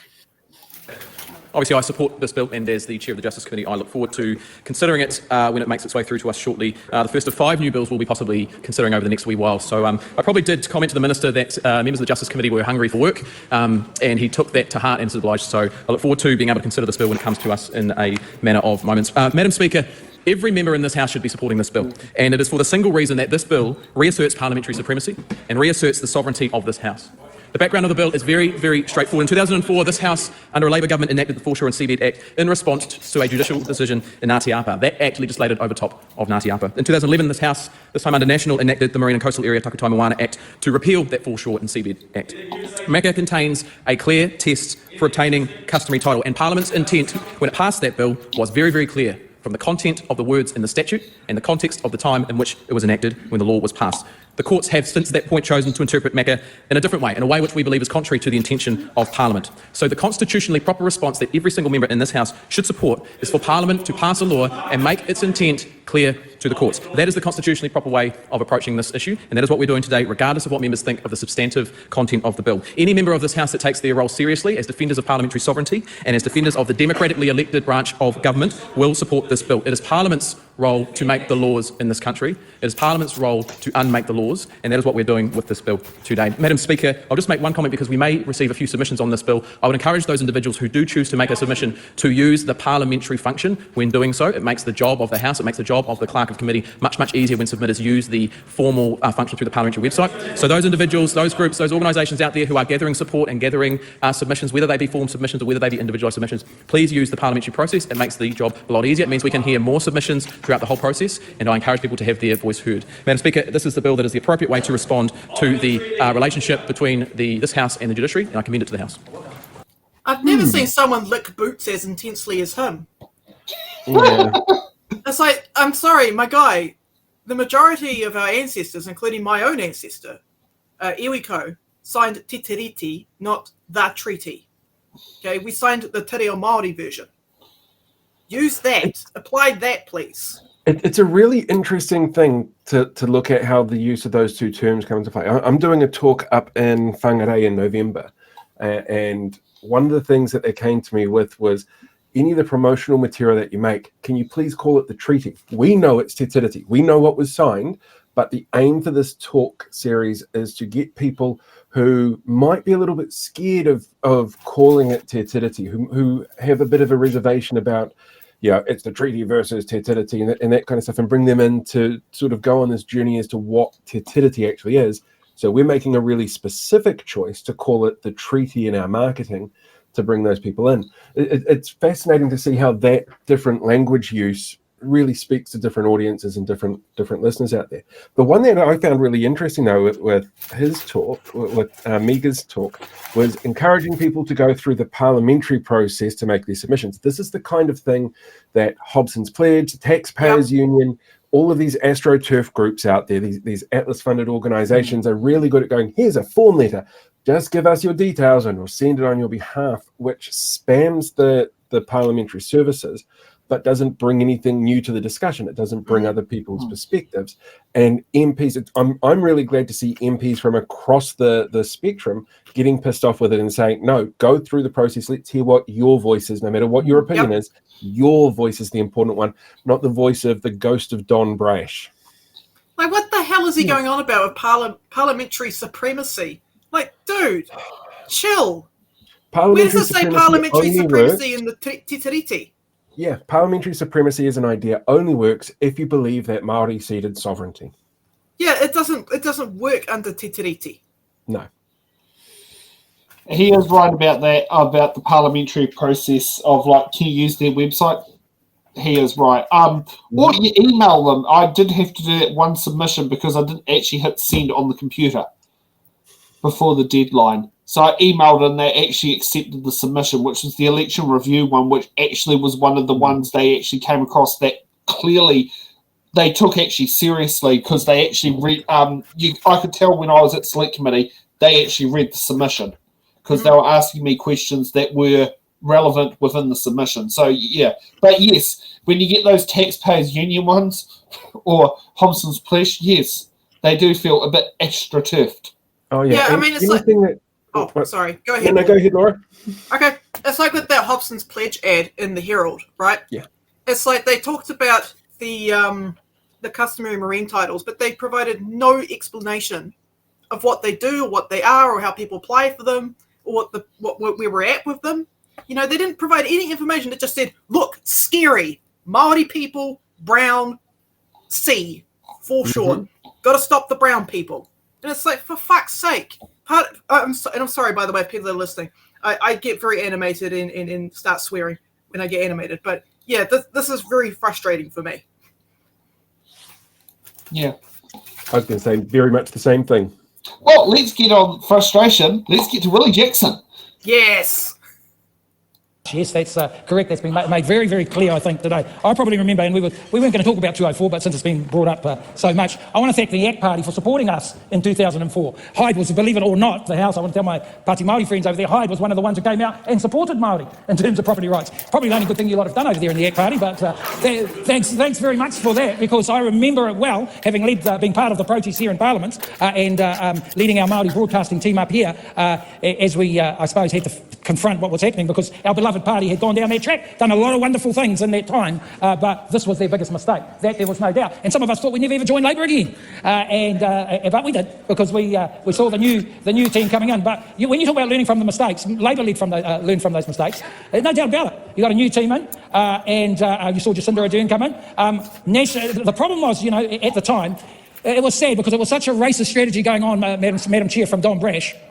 And national, no, they want to front up to the past too, Madam Chair. We had a national racist campaign happening from Brash and his mates. Sadly, our mates in Labour panicked at the time, and we come out with this rotten legislation led by the Māori Party President John Tamahere in 2004. Yes, the Pāti Māori know that. John Tamahere led the line in terms of foreshore seaweed. We all like to have sort of selective memory loss at different times. JT led that. Māoridom rallied against it because we said we had rights, Madam Speaker, I should say. We said we had rights, and we wanted access to the courts. They were denied. Then the courts were opened up, and now we've got an opportunity in the courts, and now we're saying no to the courts. We want to turn it all around. And I heard Mr. Miga saying, this is great because every member in Parliament must support this because it gives Parliament, government, their sovereign rights. Here's the problem, Madam Speaker. What happens if we've got a few maniacs in Parliament? That's the problem, when the mad people take over. You might get redneck, right-wing nut jobs, Madam Speaker. That's the fact. So, let's return this to... let's make this sovereign because Parliament knows best. But what if Parliament have got nut jobs, Madam Speaker? What if you get a redneck racist party, Madam Speaker? Yeah, imagine a redneck racist party turning up and going to Minister Goldsmith, who found his Māori language last week, forgot it 3 weeks ago, but for last week he became the great supporter of Te Wiki o Te Reo. This is the problem that we have, is that a lot of our people, I mean, I can't say I don't trust Parliament, because I do, although I've got a few questions at the moment, but I'm still sort of trusting us. But when the mad people take over, what then? That's what the people are saying out there. So what do Māori want to do? What do you? Be quiet, Jenny Markroft, because we know Winston Peters' line back in 2004. We knew his line was deny Māori the opportunity to go to the court, right? Then he changes, Shane Jones changes, you're a bunch of hypocrites. Oh, no, I won't go down that track. Don't go down there. I won't go down that track. But what Māori are saying for the naive Jenny Markroft over there, all her relations are saying, let's trust the court system. That's what they're saying, and it's being denied. And that's what our people are struggling with. And we as a Labour Party are saying, let's just go through the process. Let's go through the process, give our people an opportunity. We were wrapped with what the Court of Appeal did a year or so ago, because the test of the threshold is far too high. It gave people an opportunity to access their rights. That's what the court's all about. The tribunal has said that this is a clear breach from this government in terms of treaty rights. Why don't we just follow that process? Let's not turn on the courts when it suits us, Jenny Markroft and Shane Jones. Let's back the courts, let's back the judges, because otherwise, Madam Speaker, we end up backing maniacs. And sadly, there's too many maniacs in the House at the moment. Kia ora, Madam Speaker. Oh my, I can't stop laughing. I think this is going to have to be, This shows Ginny doing her Gang Bill's dance moves. Oh my god! Oh, that was brilliant from Willie Jackson. God, he's so funny. What commentary can I offer on that? It's like, oh, we've got to watch out for the maniacs. Meanwhile, he's being very animated, and you know, it's like, you know what? Some maniacs are better than other maniacs. Yeah, and hey, I can be a maniac I like too from time to time. his right-wing rednecks. It's like, yeah, I'm sure there's a couple sitting in Parliament across from you right now. Could name a couple off the top of my head. In that tirade, did he throw Helen Clark under the bus? He's like, oh, we've learned from that, and we saw the new administration coming in, and it's like, whoa, was that a jab there? Could be. Yeah, it could be. Now, here's someone where I don't think has ever been on the show before, Paulo Garcia. All right. Madam Speaker, I stand in support of the Takutai Moana Customary Marine Title Amendment Bill on its third revision.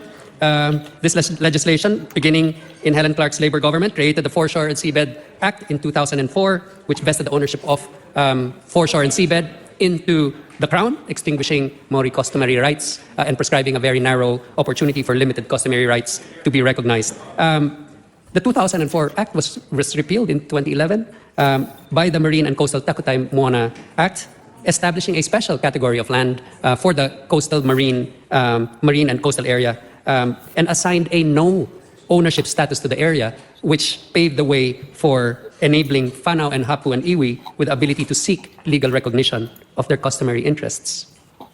Madam Speaker, the amendment bill deals with the Court of Appeals decision that appears to have misinterpreted the Act, the 2011 Act. The scope of the court's decision-making is really to apply law as it stood at the time a claim is made. And on this basis, it seems that there is an imperative for this amendment bill, to restore Parliament's original intent in the making of the 2011 Act. So, Madam Speaker, what the amendment bill does now is to clarify and further define the exclusive use and occupation and substantial interruption words of the 2011 Act, so that there is added clarity, and with the added clarity, the opportunity to align marine titles more closely with tikanga and address concerns raised by the courts.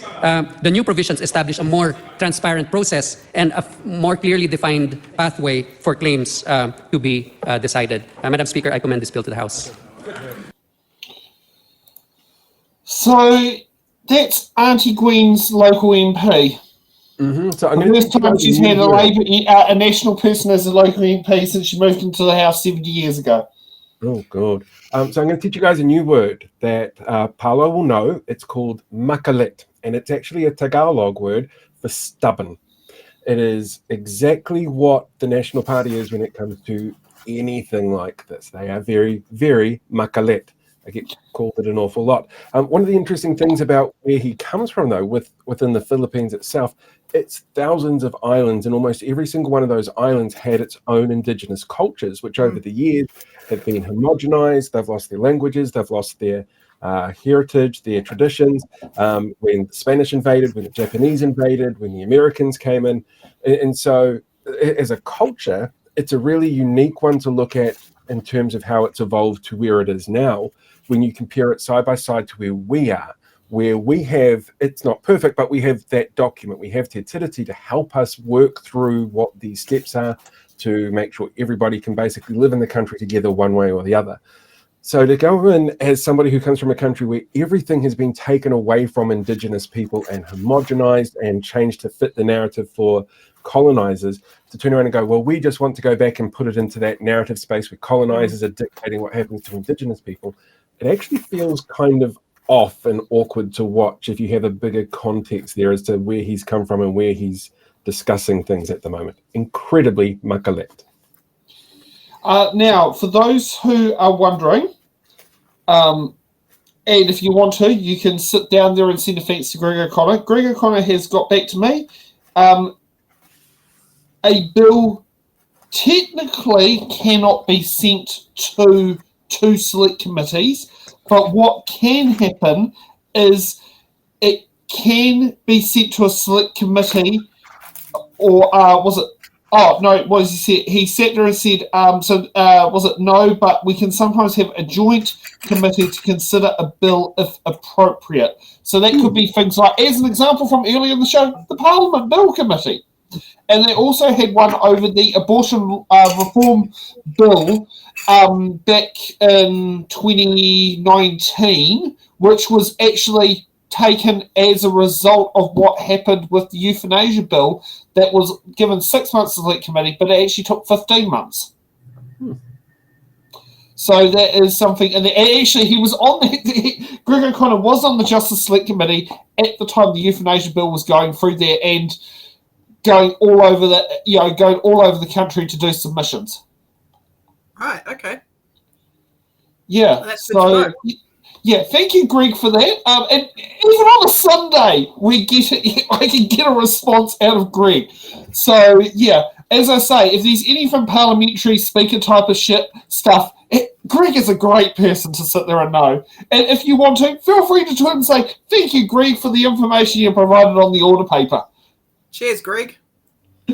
Yeah, okay. Let's hear what Goldie's got to say in response, as that's what Willie Jackson calls Paul Goldsmith. I move that the Marine and Coastal Area Takutai Moana Customary Marine Title Amendment Bill be reported to the House by 5 December 2020. Actually, let's go to Madam Speaker, I commend this bill to the House. The question is that the motion be agreed to. Those of that opinion will say aye. For the contrary, no. The ayes have it. A party vote is being called for. Please, Clerk, conduct a party vote. New Zealand National. 49 votes in favour. New Zealand Labour. 34 votes opposed. Green Party of Aotearoa, New Zealand. 14 votes opposed. ACT New Zealand. 11 votes in favour. New Zealand First. 8 votes in favour. Te Pāti Māori. E ono ngā pōti e whakahe ana I tēnei tui. Darlene? Where did she go? Just a question from the clerk who heard a we do not approve. Could the number of votes also be stated from Te Pāti Māori? E ono ngā pōti whakahe.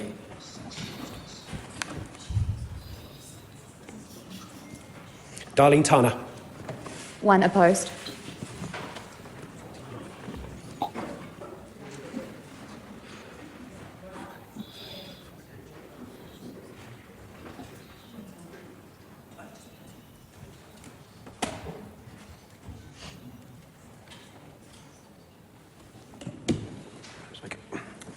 The ayes are 68, the noes are 55. The motion is agreed. The question is... Marine and Coastal Area Takutai Moana Customary Marine Title Amendment Bill, first reading. The question is that the Marine and Coastal Area Takutai Moana Customary Marine Title Amendment Bill be considered by the Justice Committee. Those of that opinion will say aye. To the contrary, no. The ayes have it. A party vote has been called for. Please, Clerk. New Zealand National. 49 votes in favour. New Zealand Labour. 34 votes opposed. Green Party of Aotearoa, New Zealand. 14 votes opposed. ACT New Zealand. 11 votes in favour. New Zealand First. 8 votes in favour. Te Pāti Māori. E ono ngā pōti e whakahe ana I tēnei tui. Darlene Tana. 1 vote opposed.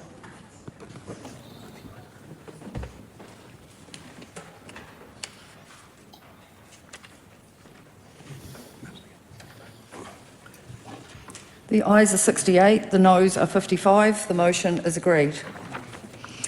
Honourable Paul Goldsmith. I move that the Marine and Coastal Area Takutai Moana Customary Marine Title Amendment Bill be reported to the House by 5 December 2024 and that the committee have authority to meet at any time while the House is sitting, except during oral questions, during any evening on a day in which there has been a sitting of the House, on a Friday in the week in which there's been a sitting of the House, and outside the Wellington area, despite Standing Orders 193, 195 and 196. Madam Speaker, as referred to earlier in my speech, the courts have interpreted the test for customary marine titles in ways that have diluted some of the strong requirements that were originally intended by Parliament, which the Government is restoring. All parties to applicants for CMT that are currently in progress have been faced with legal uncertainty for almost a year since the Court of Appeal's decision. We can't afford to wait any longer, and we don't think that it's particularly fair to all involved, which is why we are urgently progressing these amendments. I'm advocating certainty for everyone as soon as possible. The proposed amendments to Section 58 of the Marine and Coastal Area Act are complex, and the Justice Committee is most appropriately equipped to deal with it. I have every confidence in the ability for the Justice Committee, chaired by Mr Mika, to do so. Okay, I think there's a bit of argy-bargy on its way. Yep. You know what's If we look through here, there's it goes on for quite some time that they debate on where a bill goes, obviously. I was gonna say, you know what's not fair? Making those that are seeking a customary marine title having to prove that they have continuous exclusive use and ownership of that area, that having to have them go through that process again. I don't think that's very fair. Yeah. So, you know, it's nice to see that the government that's in favour of small government or limited government, you know, is standing up for property rights. It's really lovely to see that. Except they're not. They're full of shit. And you have definitely sat down there and basically hit the nail on the head. Well, we're at that time of the show where we remind you when to get your submissions up. Sorry, Laurie, you're about to have your face covered with a bunch of QR codes. I love it. Okay, so the marine... I like that! I love that! The Marine Coastal Areas, Takutai Moana Customary Marine Title Amendment Bill has their submissions closed on the 15th of October. The Crown Minerals Bill. Now this one, you get onto your computer now and you start typing up your submission. That closes this Tuesday at 11:59 p.m. The Social Workers Registration Amendment Bill. God, that QR code's been in the system for ages. Bill closes next Sunday on the 6th of October at 11:59 p.m. And the taxation's annual rates for 2024-2025 Emergency Response and Remedial Measures Bill closes on Wednesday, the 9th of October. So you can get in your submissions for there.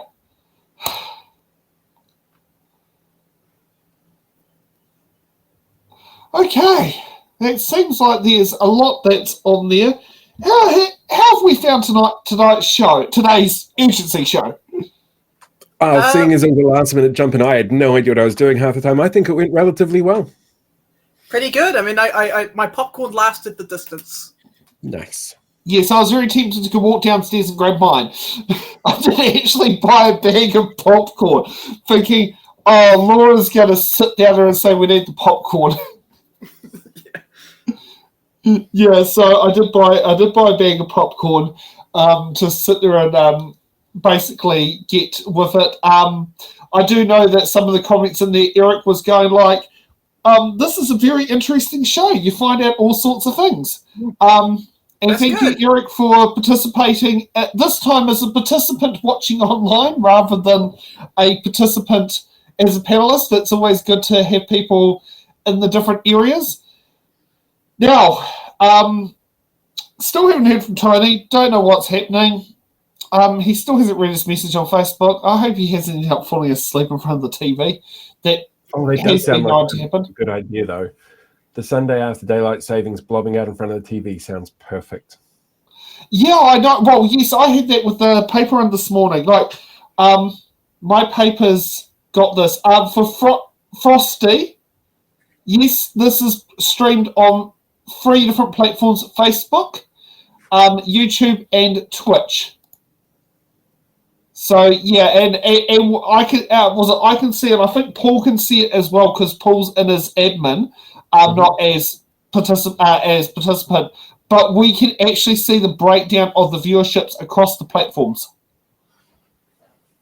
So yeah, yes, and we did do a weird thing on Patreon today. We did sit down there and say that we're live streaming to Patreon, but it is rebroadcast in the YouTube link. It did sit there and state in order to make it work was to do an unlisted YouTube link. However, it was listed to the public.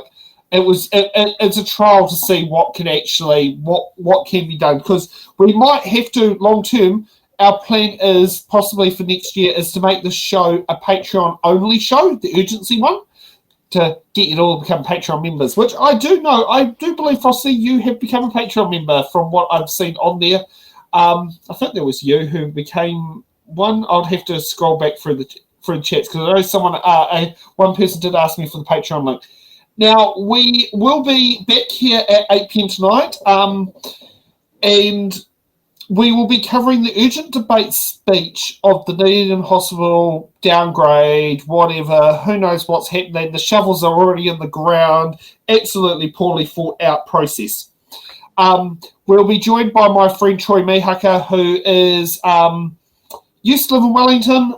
We had quite a good political dealings with. It did feel a bit weird when he did stand for the Wellington Party, which I used to always say called the National Party of Drag at the 2019 local body elections.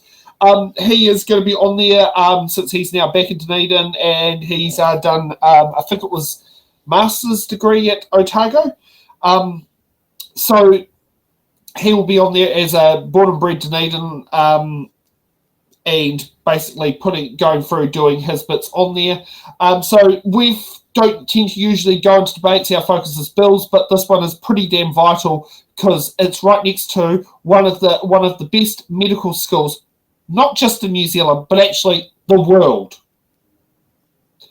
Anyone who actually sits there and notices it is Otago University is the medical school to go to in the world, including, I know someone in Chile who was looking at studying medicine, and I did sit there and say to him, I go, you thought about Otago? You do speak English, So, yeah, so back here at 8 a.m., not 8 a.m., 8 p.m. I know that daylight savings throws people a little bit, but not by that much. Not No. I did have to set my alarm an hour early for the paper run this morning. So, yes. And, hey, I may be able to get a picture of today's Sunday Star Times sitting in there wrapped up in its plastic. Yeah, so we will see all you guys back here at 8 o'clock once I've had my spicy dumplings. We've all had our different dinners. And Paul, thank you for stepping in for Stacey's role. Stacey won't be here for the next, I think it's this weekend, next weekend. I'm not sure if she's back next Sunday because she does this for her sisters, is be that lovely auntie who goes and looks after her nieces and nephews. Nice. So, yes, and her sister has moved to the Hawke's Bay, hence why she is not able to remote yet at the moment. Fair enough. Yeah. If you want to see more of this cat, like, subscribe, and share. See you all at 8 p.m. tonight. Good day, everyone. Bye-bye, everyone. Thank you for watching The Order Paper, your express ticket to the New Zealand House of Representatives. Every episode, we unravel the complex world of legislation, debate, and democracy. From bills to select committees, we've got it all covered. From our team of political commentators who will dissect and explain what's happened so you can remain up to date on what's happened in the Aotearoa, New Zealand Parliament. To support our channel, you can become a Patreon member at patreon.com/it'sintheballot. The Order Paper podcast is brought to you by It's in the Ballot